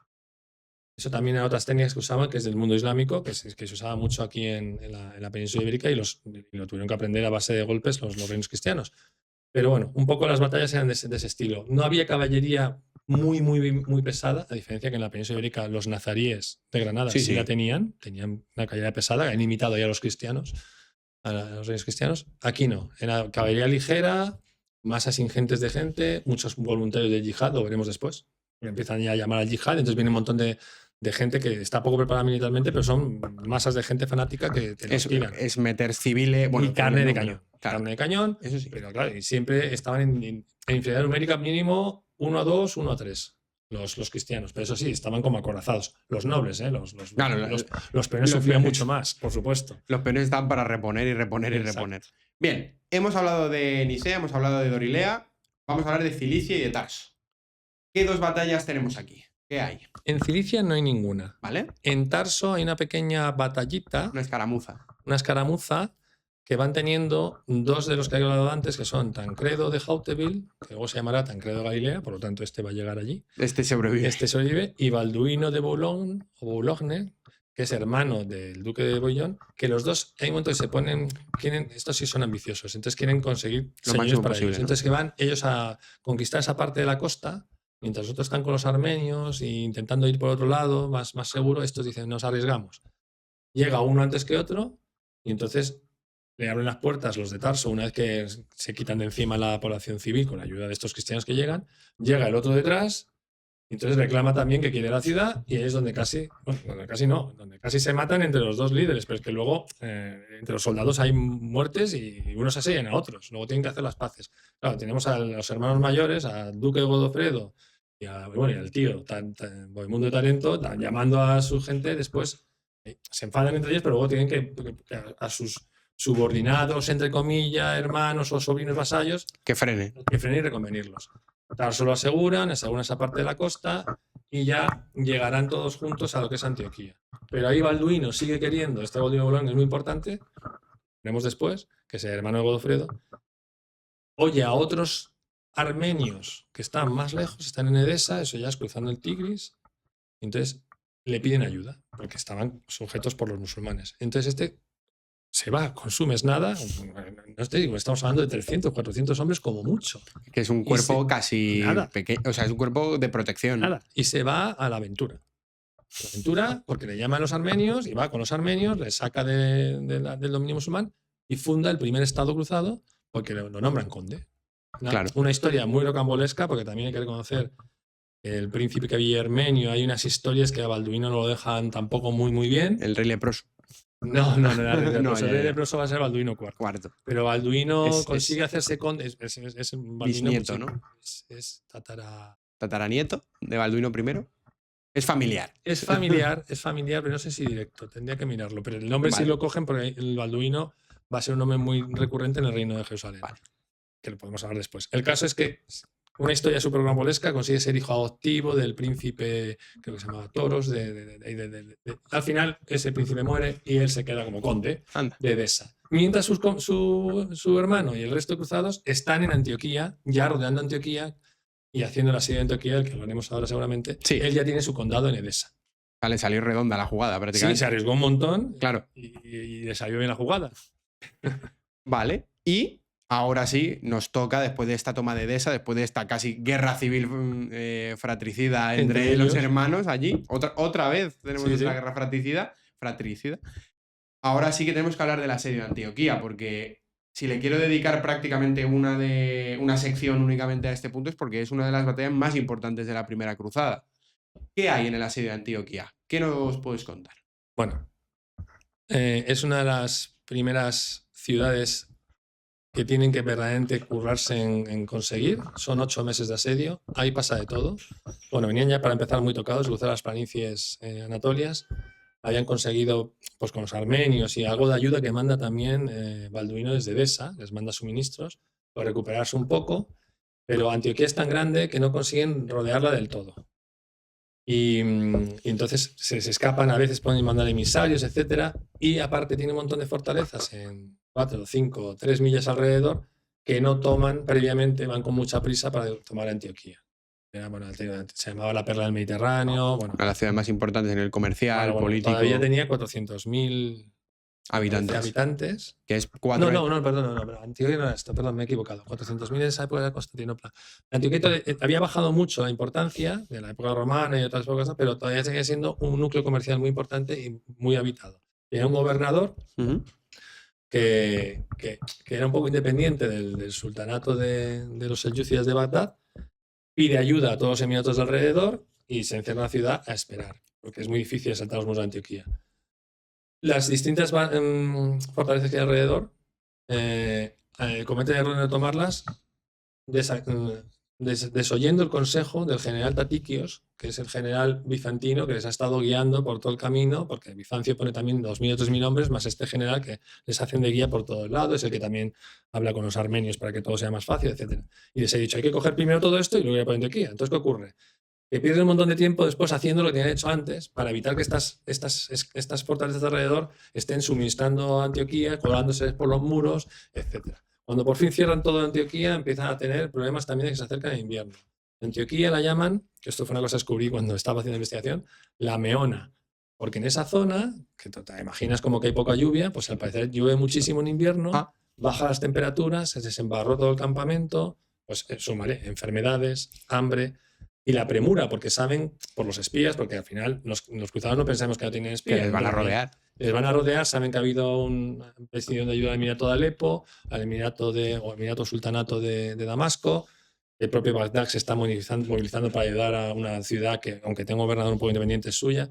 O sea, es alucinante. Tienen que salir después, están muriéndose de hambre, tienen que salir a separarse una gran contingente y unas fuerzas y les pillan justo en ese momento que viene una de estos que viene a ayudar y tienen que tener una batalla donde otra vez Bohemundo hace una maniobra espectacular y se salva y está, lo que estaban haciendo era forrajear lejos de donde estaba la ciudad, que estaba todavía rodeada por la otra mitad de la Es que Huesca. 9 meses de asedio al final es una cantidad de tiempo que no se puede permitir un ejército que tiene que seguir avanzando. Claro, entonces es brutal. Y luego no te puedes dejar detrás una ciudad tan importante y seguir Sin avanzando por la costa. conquistarla, Tenían que efectivamente. conquistarla y asegurarla. Pero es que además, Antioquía era muy importante para el emperador Alejo, que Pero- quería que se la diesen y les había dicho que eran vasallos. Y ahí tenemos a Bohemundo, que Bohemundo es el que idea el plan de tomar Antioquía. Bohemundo es un tío muy astuto también, un tío sin escrúpulos, que lo que consigue es, con sus espías, hay armenios dentro de Antioquía que son cristianos, que están bajo la égide musulmana, y uno de ellos traiciona a lo que es el gobernador de Antioquía y abre unas puertas, tira unas escalas, pueden tirar unas escalas para subir por una torre y de ahí ya suben Y abren las y puertas. abren las puertas y entran todas. Y entonces cuando se toma Antioquía. No toda Antioquía, queda una parte que es el Castillete, la ciudadela, se queda sin tomar, pero todo el resto de Antioquía se coge. Y se coge gracias a eso, porque todos los intentos que han hecho antes habían sido rechazados. Una vez que entran los cruzados, tienen que rodear la ciudadela, que está justo arriba de toda Antioquía, y abajo, todo la ciudad, se reparten las partes de la muralla para esperar el ataque que va a venir del gran sultán selyúcida, que está viniendo con una fuerza de ejército muy grande, ¿no? Ya habían rechazado otra de otro emirato, ¿eh? Una forrajeando y luego otro emirato, además de 2 hermanos que se mataban entre ellos. Por eso no vienen juntos. Esta vez vienen juntos esos 2 hermanos, sultán de Alepo, sultán de Damasco, con otros emires de la zona, y aparte el atabej o el gobernador lugarteniente de lo que sería Mosul y tal, que es de la zona del califa de Bagdad, que viene como el gran jefe, que se llama Kerboga, que es el gran jefe que une a todos estos, ¿no? A los primos selyúcidas. Son todos primos entre ellos, son todos de la familia. Son todos chiitas. Sí, no, estos No, son sunitas, perdón. sunitas selyúcidas, Sí. son de la familia de Selyuk. Bueno, que se van a matar entre ellos, estaba todo muy dividido. Y esto es lo que hace que los cruzados consigan. Pueden avanzar. Pero aquí se unen todos para intentar recuperar Antioquía. Y entonces los que eran sitiadores se convierten en sitiados. Entran y la ciudad está, claro, después de 8 meses no tenían tampoco alimentos de dentro. Entonces se encuentran que se van a morir de hambre. Se empiezan a comer los caballos. No se comen todos, estaban aquí los destreros, que son los caballos importantísimos de guerra. Con el destrero valía, no sé cómo decir ahora, pero el salario de un soldado, un soldado normal igual 5 o 6 años o 10 Madre años. mía. Los destreros que eran caballos especializados para la guerra, que no se asustaban, que estaban entrenados, bueno, que incluso si el caballero caía, iban a buscarlo en medio de la batalla, o sea, no huían. Era una cosa alucinante. Entonces, esos no se los comen, los que pueden permitírselo. Entonces acaban comiéndose las cinchas de cuero, todo, y entonces hay un momento que dicen, pues o salimos, estaban rodeados por un ejército brutal y con la ciudadela recibiendo refuerzos, la ciudadela estaba rodeada dentro. Claro, porque seguía sin caer. Claro, seguía sin caer, recibiendo refuerzos por unas laderas de los que están fuera. Y entonces se la juegan. Pero se la juegan también con una situación que es la lanza. Esto ya hemos hablado antes. La lanza sagrada. La lanza sagrada. La lanza sagrada es un milagro. Deus Vult. Es un Deus Vult, es un milagro. La encuentran excavando en las entrañas de la catedral de Antioquía. La encuentra gente de los occitanos de Raimundo de Tolosa. La lanza sagrada es la lanza con la que la leyenda cuenta que el Longinos atravesó a Cristo. Exacto. ¿Vale? Para la importancia en el. Exacto, es muy importante. Entonces, se encuentra esa lanza, que en el libro, pues obviamente explico que mucho es de casualidad, una casualidad buscada, porque hay dudas, incluso entre los propios líderes. Porque, claro, había una lanza, un trozo de esa lanza sagrada ya estaba en Constantinopla, la habían visto al llegar ellos. Claro, allí. Cuando pasan allí, los agasajan y les enseñan los tesoros, una de las reliquias que tiene allí es un trozo de la lanza. Entonces aquí se dice que es otra parte de la lanza. Bueno, en fin. El caso es que eso crea en lo que es la tropa, un ánimo brutal. Porque Dios está con nosotros. Totalmente. Y salen, esto está relatado por todos los cronistas, cómo avanzaban hacia las tropas musulmanas que les triplicaban en número. Pues salen fuera de las murallas a dar la batalla a la desesperada, delante de los muros de Antioquía. Se despliegan, son las partes más emocionantes de mi libro Cruces Ignati, el 2. Que es ese, ¿no? Este de aquí, ahí es donde estamos con Antioquía.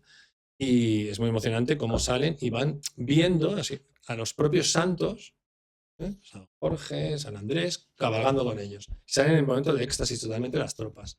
Consiguen sorprender a los musulmanes que no se esperaban que esta gente saliese así. Bohemundo también hace una estrategia muy buena, deja un cuerpo de reserva con los caballeros que tenía pesados justo al final y va acudiendo a ciertas zonas.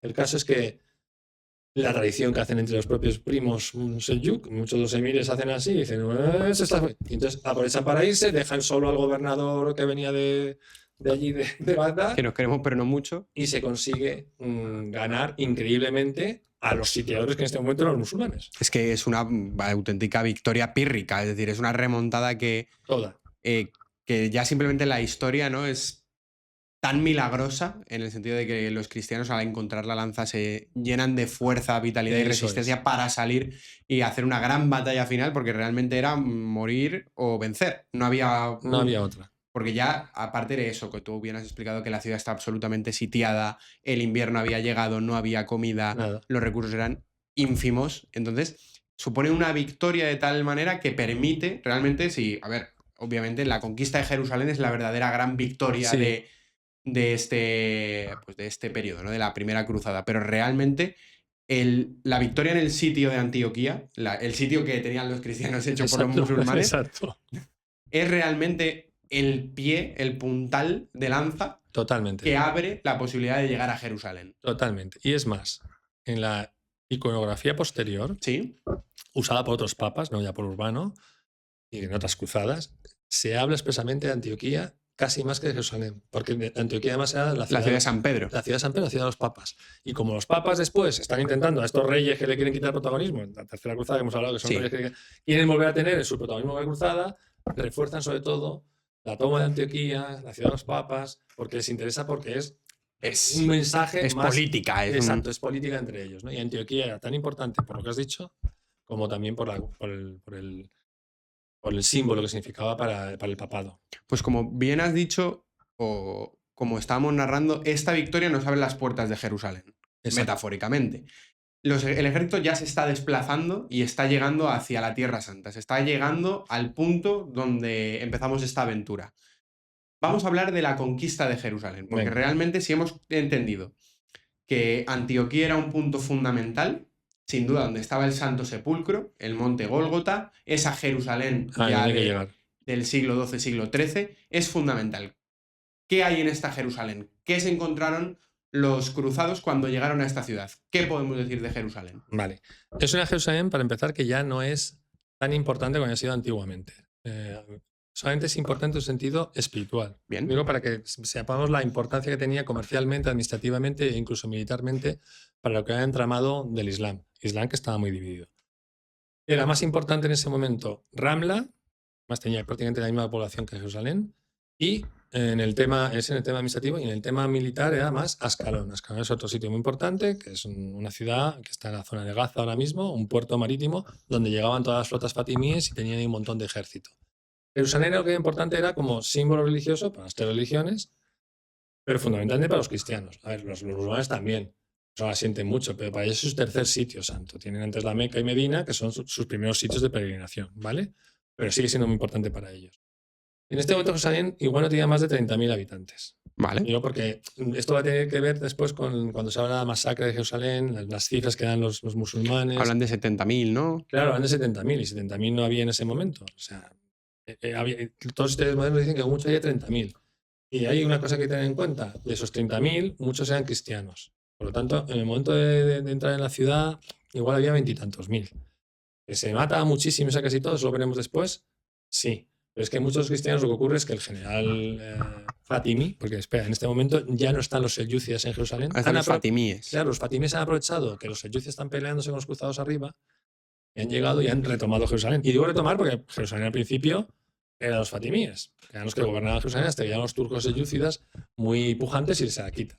Entonces, cuando llegan los cruzados, hace un año que de hecho había un muro que estaba como otra vez reconstruido, que es por donde habían entrado los fatimíes para tomarse a los selyúcidas. Esto es para que veamos cómo estaba el mundo musulmán tan dividido entre sunitas y chiíes, entre turcos y árabes. Es que la distinción dentro del mundo árabe es muy importante, esa distinción de la Hasa, ¿no? Esa élite árabe que Claro. desde el Imperio Omeya o del Califato Omeya había sido fundamental. Y luego con el Califato Abasí, que cambia esa concepción, ¿no? Del Imperio Árabe. Los persas. Claro, de la expansión hacia Persia, de la expansión hacia la India, de la expansión hacia el norte de África, que cambia esa concepción. Pero es que es fundamental. Es que solo el cambio entre que en Jerusalén hubiese estado seleucidas o hubiese estado los fatimíes como estuvieron, la relación de la guerra hubiese sido completamente distinta. totalmente. Bueno, y estábamos en el momento ese en que dices, ¿qué se encuentran? El general Fatimí, lo que hace es todas las guarniciones que hay alrededor es fatimíes, porque hay guarniciones por la costa, etcétera, las llama, cede todo eso a los cruzados, no lucha ahí, y se reúne, se encierra, porque sabe que el visir al-Afdal, que es el que controla verdaderamente, igual que los selyúcidas controlaban al califa Abbasí, que lo tenían como un guía espiritual, el califa Fatimí también estaba empezando a ser más un guía espiritual porque había perdido políticamente poder frente a los grandes visires. Y el que gobierna verdaderamente en el Cairo es el gran visir Fatimí. Pues este gran visir está organizando un ejército de socorro, pero tiene que organizarlo y llegar. Los cruzados se encuentran con que tienen que controlar la ciudad antes de que llegue ese ejército brutal. El general Fatimí dentro de la ciudad se encierra con un montón de soldados y lo que hace es echar a los cristianos. Menos algunos que eran más colaboradores, que eran, no sé, los siriacos o así, que eran menos. Al resto dicen, uy, no quiero una quinta columna aquí. Entonces los expulsa. Claro. Pero no por maldad, es porque no es tonto. Dice, no quiero tener aquí cristianos que pueden venir, estos cristianos orientales, que están bajo mi égide, son mis vasallos, mis súbditos, pero ven a otros cristianos fuera, pues a lo mejor me hacen de quinta columna. Por eso estamos diciendo que al final te encuentran con unos 20.000, 22.000 personas, que bueno, que para la época no estaba mal la ciudad, pero no era el Jerusalén que ha tenido 70.000, 80.000 y 100.000 habitantes y que había sido el centro de esa zona. O sea, eso es lo que se encuentran allí. Principalmente arqueros nubios y jinetes árabes. Vale. Bereberes, que son las tropas fundamentales, son muy ligeras, las tropas ligeras. De hecho, las descabalgan y las ponen en las murallas, pero a veces también salen, porque tampoco. Es que los cruzados que hay ahí ya, como dije antes, son 13.000 combatientes y unos 5.000 seguidores, entre mujeres, clérigos. Cada vez quedan menos. No, que habían empezado 60.000. Es que estamos hablando que han pasado 4 años, es 1099. O sea, consiguen Jerusalén en el momento en que dices, pero si son muchísimos menos. De hecho, en Antioquía se quedan muchas tropas, porque Bohemundo no Hay baja. que defender el castillo. Porque Bohemundo no baja. Bohemundo se queda como príncipe de Antioquía. O Él sea, ya está contento. Claro, él dice, misión cumplida. Claro, y se enfrenta al emperador bizantino. El emperador bizantino dice, bueno, Antioquía es mía también, como Nicea. Y no se la devuelve. Pero tú eres mi vasallo. Y rompe el vasallaje. Y entonces ya empieza que el emperador bizantino dice, pues mira, pues me voy a la cruzada. Se convierte en un espectador. Ya el emperador bizantino ya no manda sus tropas, o sea, a Jerusalén ya no llega ningún bizantino. ¿Por qué? Pues porque no. Porque ya en Antioquía ha visto que los cruzados no le han traicionado. Bueno, le ha traicionado uno de ellos, pero es que no pueden imponerse a él. Ahí había un montón de peleas. El obispo del Papa intenta convencer a Bohemundo. Raimundo de Tolosa quería cumplir la palabra dada al emperador. Godofredo es que eso hubiese supuesto una guerra tan grande que hubiese anulado la cruzada y hubiese supuesto entonces, una reconquista en el mundo árabe. Pues ya está. Entonces al final, pues cuando bajan muchísimas menos tropas y por eso es casi como otro milagro. Otra cosa que dicen, ¿cómo pueden conseguir entrar en Jerusalén? Y aquí sí que no hay ninguna tradición. La asaltan con torres por el norte y por el suroeste. Si ya has estado en Jerusalén, pues no, de momento no, ojalá. Yo estuve justo antes de que empezase todo este movimiento. Menos mal. Y es que me he hecho la cruzada al revés. Empecé por Jerusalén, luego me hice, ya cuando empezó toda la movida, lo que me hice Turquía. Claro, al revés. A mí me falta ir a Francia, a la zona donde es a la Occitania, ¿no? A Provenza, que es de donde es el protagonista. Estoy haciendo al revés, pero bueno, hice lo importante. Entonces, todo el Valle de Josafat, etcétera, es muy difícil, es muy escarpado. ¿Qué ocurre? Que siempre se les podían salir por ahí tropas rápidas que los hostigaban. Los cruzados vienen sin tener madera para. Imagínate qué organización. Venían sin madera para poder hacer las máquinas de asedio. Claro, no venían con nada, venían con lo puesto. Ahí otra vez Dios provee, porque llega una flota genovesa que esquiva una flota fatimí. Los fatimíes tenían desde el Cairo, tenían las flotas. Claro, desde el siglo X los musulmanes tienen la mejor flota del Mediterráneo. Pues lo esquivan, llegan allí a Haifa, que está pues, a unos cuantos kilómetros, que en esa época para caminarlos, pues hasta Jerusalén, y allí de pronto los rodean. Consigue escapar una galera genovesa, las otras no escapan y dicen, bueno, pues entonces nos hundimos aquí.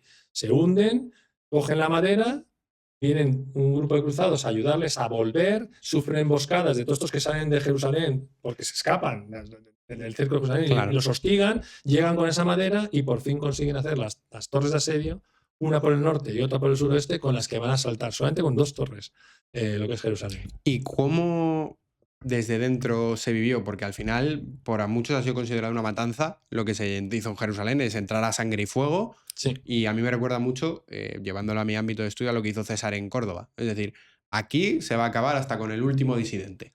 ¿Por qué es tan recordado esto en el mundo musulmán? Bueno, primero porque es un símbolo. Segundo, porque es verdad que estuvo la matanza. Pero ese símbolo viene muy bien para después activar o reactivar lo que pasará. No es inmediato, para reactivar la yihad, el yihad. Y eso, de hecho, Saladino lo recuerda después. Y estamos hablando de que Saladino es 100 años más, 80 y tantos años más tarde, ¿no? Pero es que la hubo. Y también la hubo de los judíos. Los judíos defienden la ciudad contra los cruzados. Los judíos además estaban situados en esa época en el muro norte, que es justo por donde entran. Ahora mismo si vas a Jerusalén, el está dividido en cuartos, ¿no? Sí, Armenios, judíos, tal, pues la parte judía, que todo el mundo dice, el barrio judío. la judería, ¿no? Exacto. Bueno, pues no, esa parte donde están las sinagogas, etcétera, en esa época no era así. Era la parte del norte. Esto fue una cosa que me acuerdo de la universidad, hasta el profesor no lo sabía, yo había investigado esto, lo estuvimos mirando después mucho mejor, y hasta Despertaferro tenía un mapa que estaba distinto. Pues Al el barrio revés. judío en un sitio donde no estaba. Porque hay que investigar mucho para saber que en esa época los judíos estaban en la zona norte. Y justo por la zona norte es por donde entra la torre más importante, que es la que rompe el S, que es la de Godofredo. Los judíos también son masacrados. Y ahora estaban defendiendo su barrio y sus casas de los cristianos. Aparte que los judíos ya habían sufrido unos pogromos a lo largo de todo el Valle del Rin, cuando empezó en la cruzada, porque muchos de los de la cruzada de los pobres directamente decían que ya que iban a limpiar Que todo fuera. pues había que empezar ya por limpiar de herejes Europa y ya llegarían a Jerusalén para preparar la venida de Jesucristo. Es que estaban en ese término apocalíptico. Entonces los judíos también sabían que podían ser machacados, ¿no? Entonces se produce una quema en la sinagoga de todos los judíos, siempre se salva gente, ¿eh? Y luego de los musulmanes, pues también hay unas matanzas que hasta los propios. Yo pensaba, esto sean exageraciones de la parte del Islam, pero no, porque cuando coges los autores cristianos, te lo De reconocen hecho, e incluso, de hecho, me gustaría leer alguna, sí, te ensalzan todo. ¿Por qué? Porque consideran que estaban cumpliendo la palabra de Dios. Entonces no tienen ninguna vergüenza y hasta exageran todo en términos como de apocalipsis, porque también tienen esas ideas. Hay uno que es Raimundo de Aguilers, que es un cronista. justo lo tengo delante, la fuente. Pues Está... si quieres, léelo tú. Vale. Léelo tú, la parte en la que dice cómo se vanaglorian de lo que ha pasado, ¿no? Sí, dice algo así como: maravillosos espectáculos alegran nuestra vista. Algunos de nosotros, los más piadosos, cortaron las cabezas de los musulmanes. Otros hicieron blanco con sus flechas. Otros fueron más lejos y los arrastraron a las hogueras. En las calles y plazas de Jerusalén no se veían más que montones de cabezas, manos y pies. Se derramó tanta sangre en la mezquita edificada sobre el templo de Salomón que los cadáveres flotaban en ella y muchos lugares de sangre no llegaban hasta las rodillas.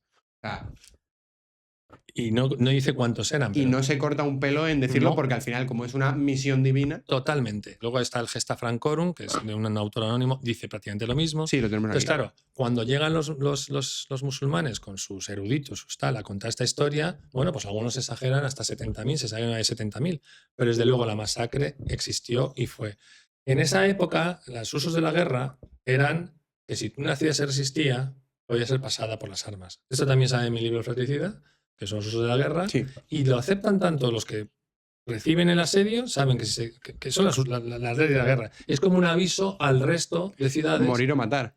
Exacto. Y entonces saben que si se resisten, pues van a entrar a seguir por vosotros y tendrán la suerte, a lo mejor, no sé, esclavizar. Esto pasa, como has dicho, desde César. Carlomagno lo hace también cuando hace su imperio ahí en el Carolingio, también lo hace con los sajones, lo hace Alejandro Magno. O sea, esto se sabía y esto es una cosa que hay que verlo con unos ojos distintos. Claro. De hecho, los propios que lo recibían decían, pues no nos hemos resistido Es el arte de la suficiente. guerra, es lo que hay. Claro, porque no ha dado tiempo que vengan nosotros a salvarnos, nosotros nos hemos encerrado en vez de abrir las puertas. Entonces hay que verlo con esos ojos y también tenía, de verdad, ánimo de revancha y venganza. Estos cruzados se habían enterrado, con esta expresión tan redundante, con sus propias manos, a los supervivientes, a los cadáveres que habían quedado para los cuervos de los 20.000 masacrados de los cruzados pobres. Cuando cruzaron ellos llegaron a las afueras de Nicea, bueno, kilómetros antes, se encontraron con los que habían matado ahí. Entonces, claro, habían visto mujeres, niños, todos muertos. Bueno, y también sabían que se han llevado un montón, pues algo que son la esclavitud sexual, harenes, sobre todo dejaron A vivir violarlas y a matarlas. bueno, más que matarlas, esta sea para venderlas a los esclavos. Entonces, eso también existía. Entonces, sabían todo eso, venían con ese odio que ya habían. Con revanchismo. Con revanchismo. Ya habían soltado un poco en Antioquía. Hubo otro caso en Maharat, que es sería para hacer un podcast totalmente. En Maharat hubo hasta canibalismo por parte de los cruzados cristianos de cuerpos de musulmanes. Incluso algunos cazaban musulmanes Para comérselos del hambre que estaban pasando por un fallo de logística. Les pilló en invierno una zona totalmente yerma y entonces al final acaban teniendo que hacer eso. Maharat está también magnificado en las crónicas, pero esto fue así. Yo cuando lo leí decía, bueno, esto hay que verlo todo con cuidado, como somos historiadores. Sí. Igual serán historiadores del mundo musulmán y de pronto te encuentras que no. Fuentes de San Pablo de Tarso, sí, o de quien Están sea. todos ahí Sí. contando de Maharat y yo decía, esto tengo que escribirlo, por eso. Esa típica cosa que dices, esto es para un capítulo del libro. Es que esto da. Esto da. Ahí ya había habido masacres, porque cuando Maharat se rinde, Bohemundo de Tarento incumple su palabra y los masacra. ¿eh? Se habían comido cuerpos antes. Entonces, luego llegas a Jerusalén, pues imagínate, pues, Jerusalén llegas con toda esta barbarie, todo este tal, los usos de la guerra, la cogen a sangre y fuego y pasa todo lo que pasa. Voy a leer lo que me has dicho de la Gesta Francorum, que ya que la hemos puesto, pues la leemos. Es que también Venga, es venga. una interesante. Dice, nuestros líderes también ordenaron que todos los sarracenos muertos fueran enviados fuera de la ciudad debido al hedor, puesto que a toda la ciudad estaba llena de los cuerpos. Por ello los sarracenos vivos arrastraron a los muertos hasta la salida de las murallas y los colocaron en piras, como si fuesen casas. Nunca nadie pudo ver o oír una masacre como esta de paganos, puesto que las piras funerarias se alzaban como pirámides y nadie sabe el número salvo el mismo Dios. Exacto. Pues si calculamos que hay unos 20.000 dentro, pues a lo mejor hubo una matanza de 20.000, vamos, 20.000, 25.000 a lo mejor, ¿no? Si eran 30.000 la población y echaron a los cristianos antes de llegar. De hecho, algún cristiano seguro que murió también, porque había cristianos dentro, que ya te digo que no habían salido todos. Que soy cristiano, ya. Exacto, porque había dudas. De hecho, en Antioquía pasó algo parecido. En Antioquía, incluso cuando asaltaron, les dijeron habían dicho antes a los cristianos que hay adentro que se rasonasen las barbas, porque claro, eran cristianos que vivían al modo musulmán. Entonces intentaron avisar, no pudieron avisar a todos, porque iban a asaltar. Entonces lo que querían era para reconocer los que eran cristianos. Y entonces, ante la duda, mataban. Claro. Entonces, pero bueno, de un lado y otro. Ya hemos dicho, empezamos con 20.000 cristianos masacrados, peregrinos y esclavizados, y acabamos en Jerusalén con otros 25.000 de la parte islámica y de los judíos.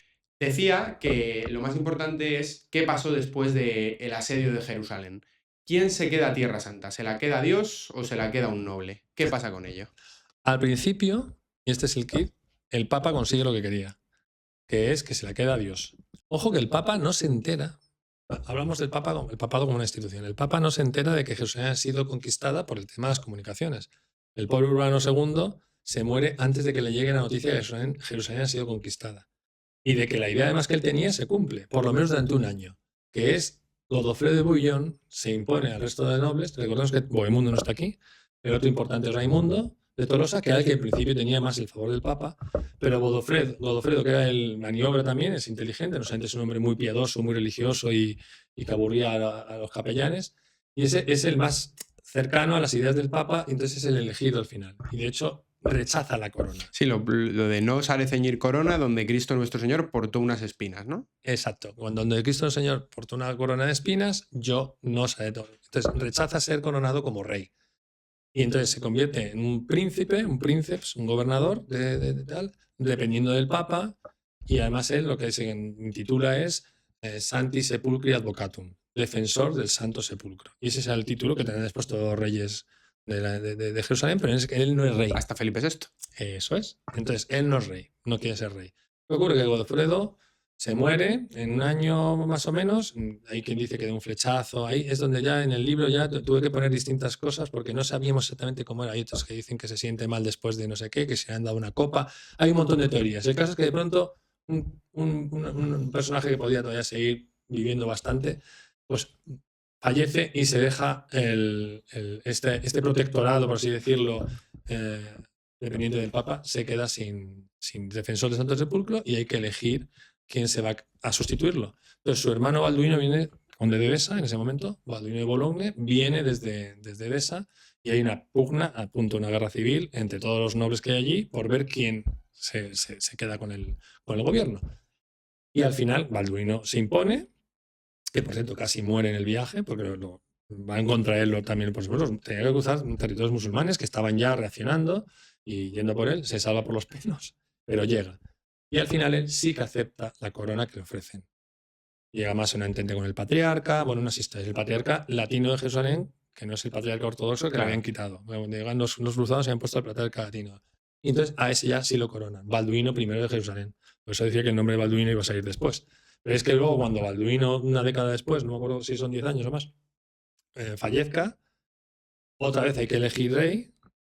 Y entonces su primo, Balduino Le Bourg, que también venía en la cruzada, de hecho es otro que también tiene un acto, va a coger Belén con Tancredo sin hacer caso, mientras tanto rodeando Jerusalén. Belén, donde nace Jesús. Sí, sí, pues así. Pues este se va a Belén con Tancredo para también tener su momento de gloria. Nosotros estamos rodeando Jerusalén y dicen, ¿dónde vais? No, es que nos han pedido ayuda. Y se escapa, bueno, se escapan, se van un poco sin el permiso, un poco diciendo, nos estáis arriesgando, no podemos ir a ayudaros. Bueno, hace cosas de estas también muy audaces. Era gente toda muy audaz, ¿cómo voy a serlo si no?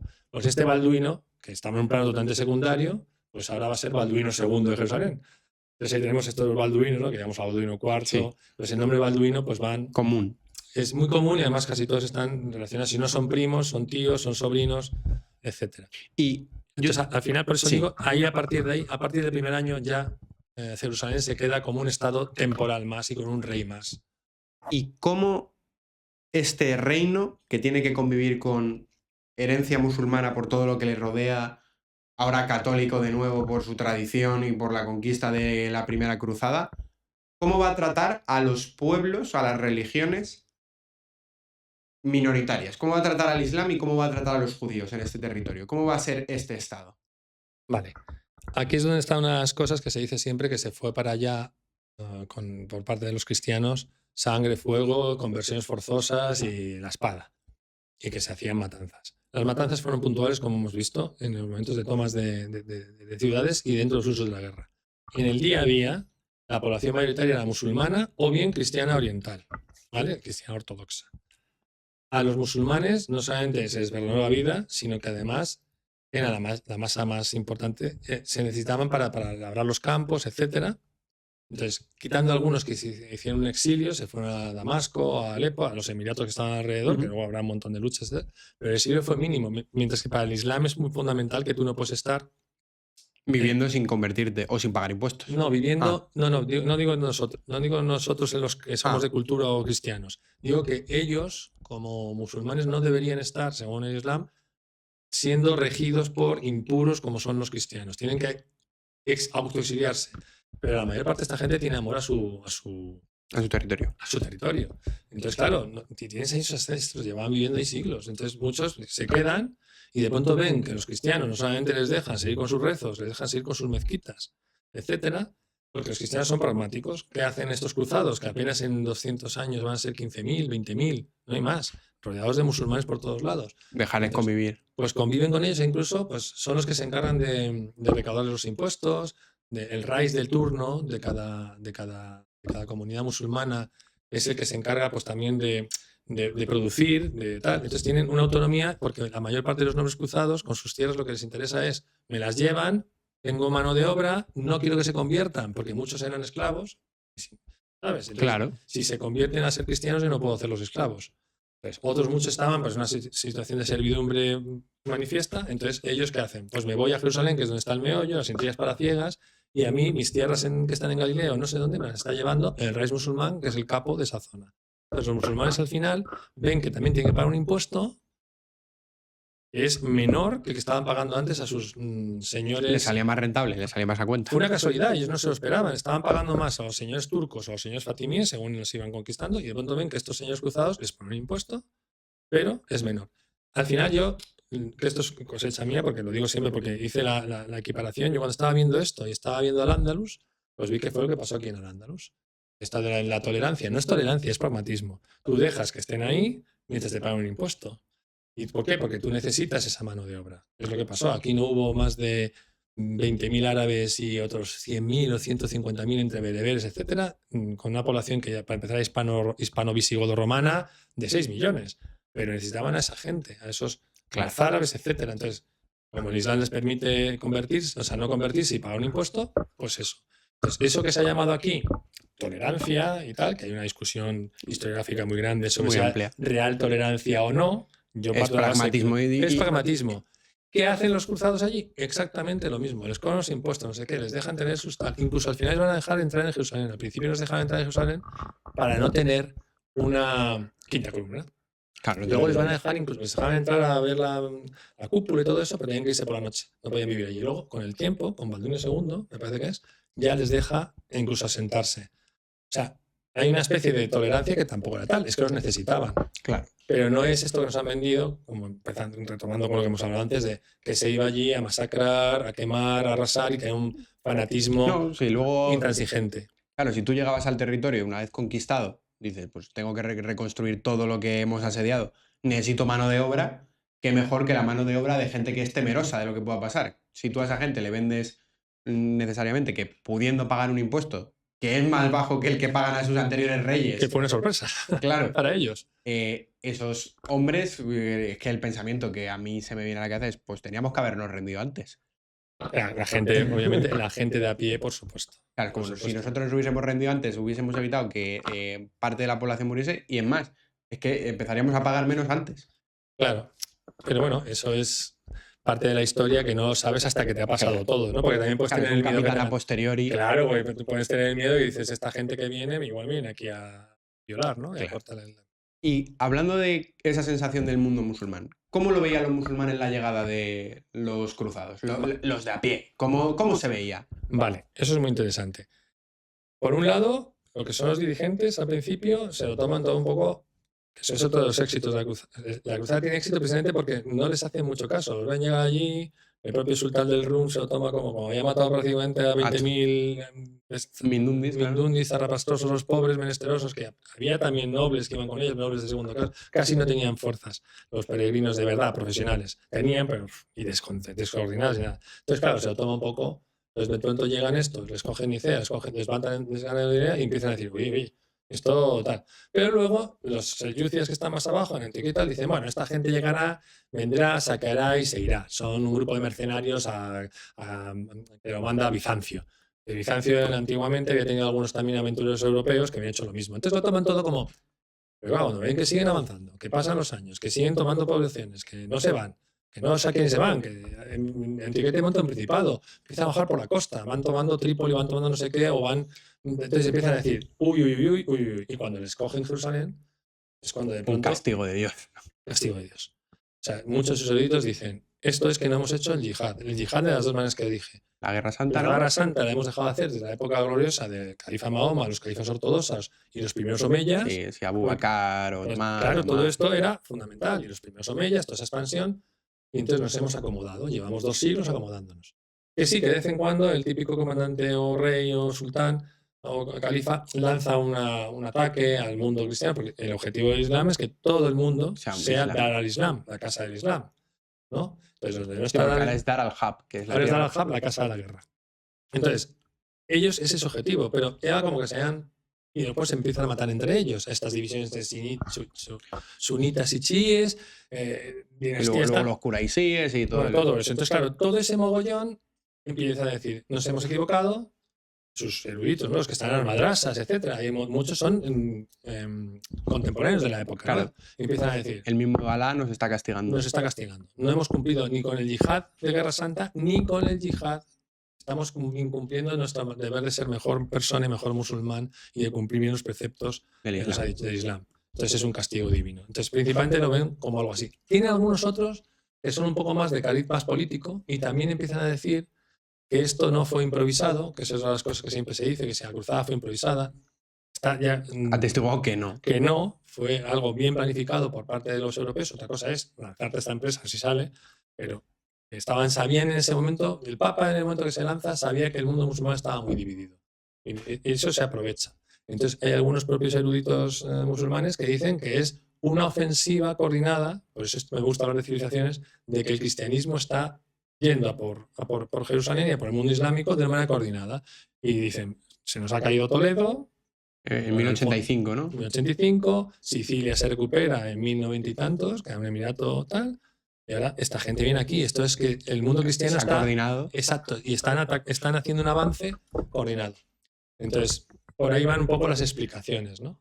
Principalmente. Muy bien. Pues ahora, que ya llevamos casi 2 horas de episodio, vamos a ir con el final, vamos a concluir. Ante todo, bueno, los espectadores lo tienen que estar viendo, que ha sido un podcast absolutamente maravilloso y que nos da para más. O sea, es que a lo mejor ya han sido 2 podcasts, igual me estoy extendiendo demasiado. Nosotros yo te voy a invitar a otro episodio más adelante, así que eres más que bienvenido.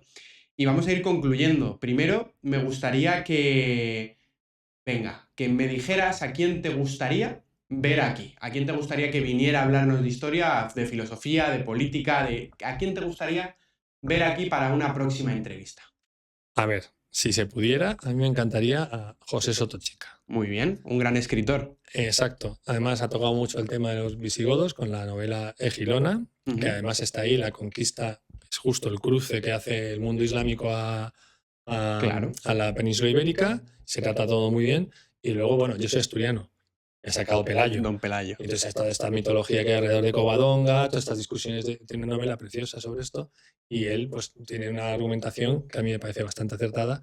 Me gustaría que también hablase de eso. Es que ya que estamos hablando de musulmanes y cristianos, pues no puedo evitar pensar en Sotochica y en la península ibérica. Pues José, si lo estás escuchando, estás más que invitado a Entre Siglos. Se lo haremos llegar por redes sociales. Y al final de los podcasts, a mí siempre me gusta dejar al invitado despedir. Así que yo me despido por hoy. Ajá. Y tienes la cámara para decir lo que quieras. Tú despides el podcast. Yo despido el podcast. Qué honor. Bueno, lo primero quiero agradecerle mucho a Héctor que me haya invitado a este podcast para poder hablar de un tema que me apasiona. Como veis, me salieron 4 libros solamente de la primera cruzada.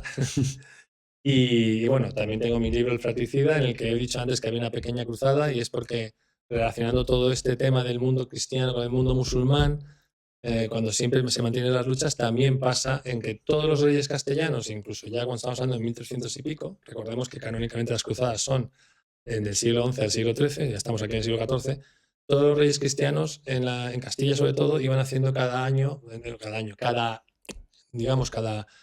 reinado tenía más o menos quitarle a los moros, quitarle a los musulmanes de la península un territorio y hacer su pequeña cruzada. Incluso conseguían bula del Papa para que fuese una cruzada, y venían nobles. No solamente Aragón mandaba nobles porque había una cruzada, incluso aunque estuviesen en guerra Aragón y Castilla, sino venían nobles del otro lado de los Pirineos. O sea que la ideología de cruzada está incluso después de la época canónicamente que se llama cruzadas, y desde luego los castellanos lo tienen muy claro, todos los reinos peninulares, pero los castellanos, que son los que se quedan al final con la frontera con el reino nazarí, tienen ese llamado del Papa para acabar conquistando Granada, como tú dijiste, que se celebró tanto como las Navas en toda Europa. Era echar a los musulmanes, que es una civilización contrapuesta y totalmente incompatible con la cristiana. Y bueno, pues yo os animo a que investiguéis, a que veáis todo el tema de las cruzadas con otras perspectivas. También quiero hablarles de un poquito aquí. ¿Te acuerdas de que tenía aquí una nota que te lo pasé? Son 2 libros para que también vean. Hay que ver la parte musulmana, que es también magnífico cómo ellos argumentan. Y hay 2 libros fundamentales. A ver si os 2 libros que quieres recomendar. Sí, porque yo creo que también hay que ver, como tú decías, no solamente el discurso que se ha de un lado, sino el del otro. Y a mí me viene muy bien porque en la novela hay personajes muy equilibrados de los dos bandos, ¿no? Yo intento ser imparcial. O sea, obviamente he tenido una cultura cristiana y yo estoy en un lado, ¿no? Y, claro, que eres cristiano. Estos son, bueno, uno es Las cruzadas vistas por los árabes, de Amin Maalouf. Es un libro muy sencillito de ver, y no es antes de la primera cruzada, o sea, la de Saladín o todo, y es muy rápido de leer y es muy interesante. Muchos de los datos que hemos hablado de cómo ven los musulmanes la llegada de los cristianos está ahí. Y también recomendaría, este ya es más técnico, está en inglés, que es Islamic Perspectives, o así, Crusades Islamic Perspectives. Este no está traducido, que es de... ¿Lo has encontrado? Lo estoy buscando. Pero si no, lo pondré en la descripción. Es de una autora. Es que tenía aquí los datos, pero como hemos ido un poco haciendo todo en plan un poco... A ver. Hemos saltado de un sitio a otro, no hemos leído todo el guión. Culpa mía, que me pongo a hablar de una cosa y luego hablo de la otra. Espérate. Aquí, The Crusades, Islamic Perspectives. Esa. Página 28, si lo quieres ver. Muy bien, página 28. Aquí. Sí, y de la autora, me parece una autora. Sí, Carol Hillenbrand, ¿no? Esa, Carol Hillenbrand. Ese es muy bueno también. Ese es mucho más técnico, tiene también muchos gráficos, se aprende muchísimo, y luego la convivencia que tuvieron esos estados cruzados con los musulmanes y cómo aprenden tanto los musulmanes como los cristianos. Hay mucha interrelación. Y luego la obsesión que tienen los musulmanes, por supuesto, que es echar a los cristianos porque son impuros, que están pisando su terreno, que es Harán, tierra sagrada para ellos, y hacen incluso ciertos... Cuando recuperan una zona, esto es muy interesante, cómo vienen los rituales que hacen para purificar de la presencia de infieles que habían mancillado su tierra. Pero bueno, una vez que lo consiguen, como dijimos antes, se olvidan de esto y luego ya llega la época colonial y vuelven a ser las cruzadas de una manera totalmente anacrónica y así estamos. Así estamos. Así estamos. Genial, pues muchísimas gracias a todos los que habéis visto el episodio y pues nos vemos la semana que viene. Muchísimas gracias a ti.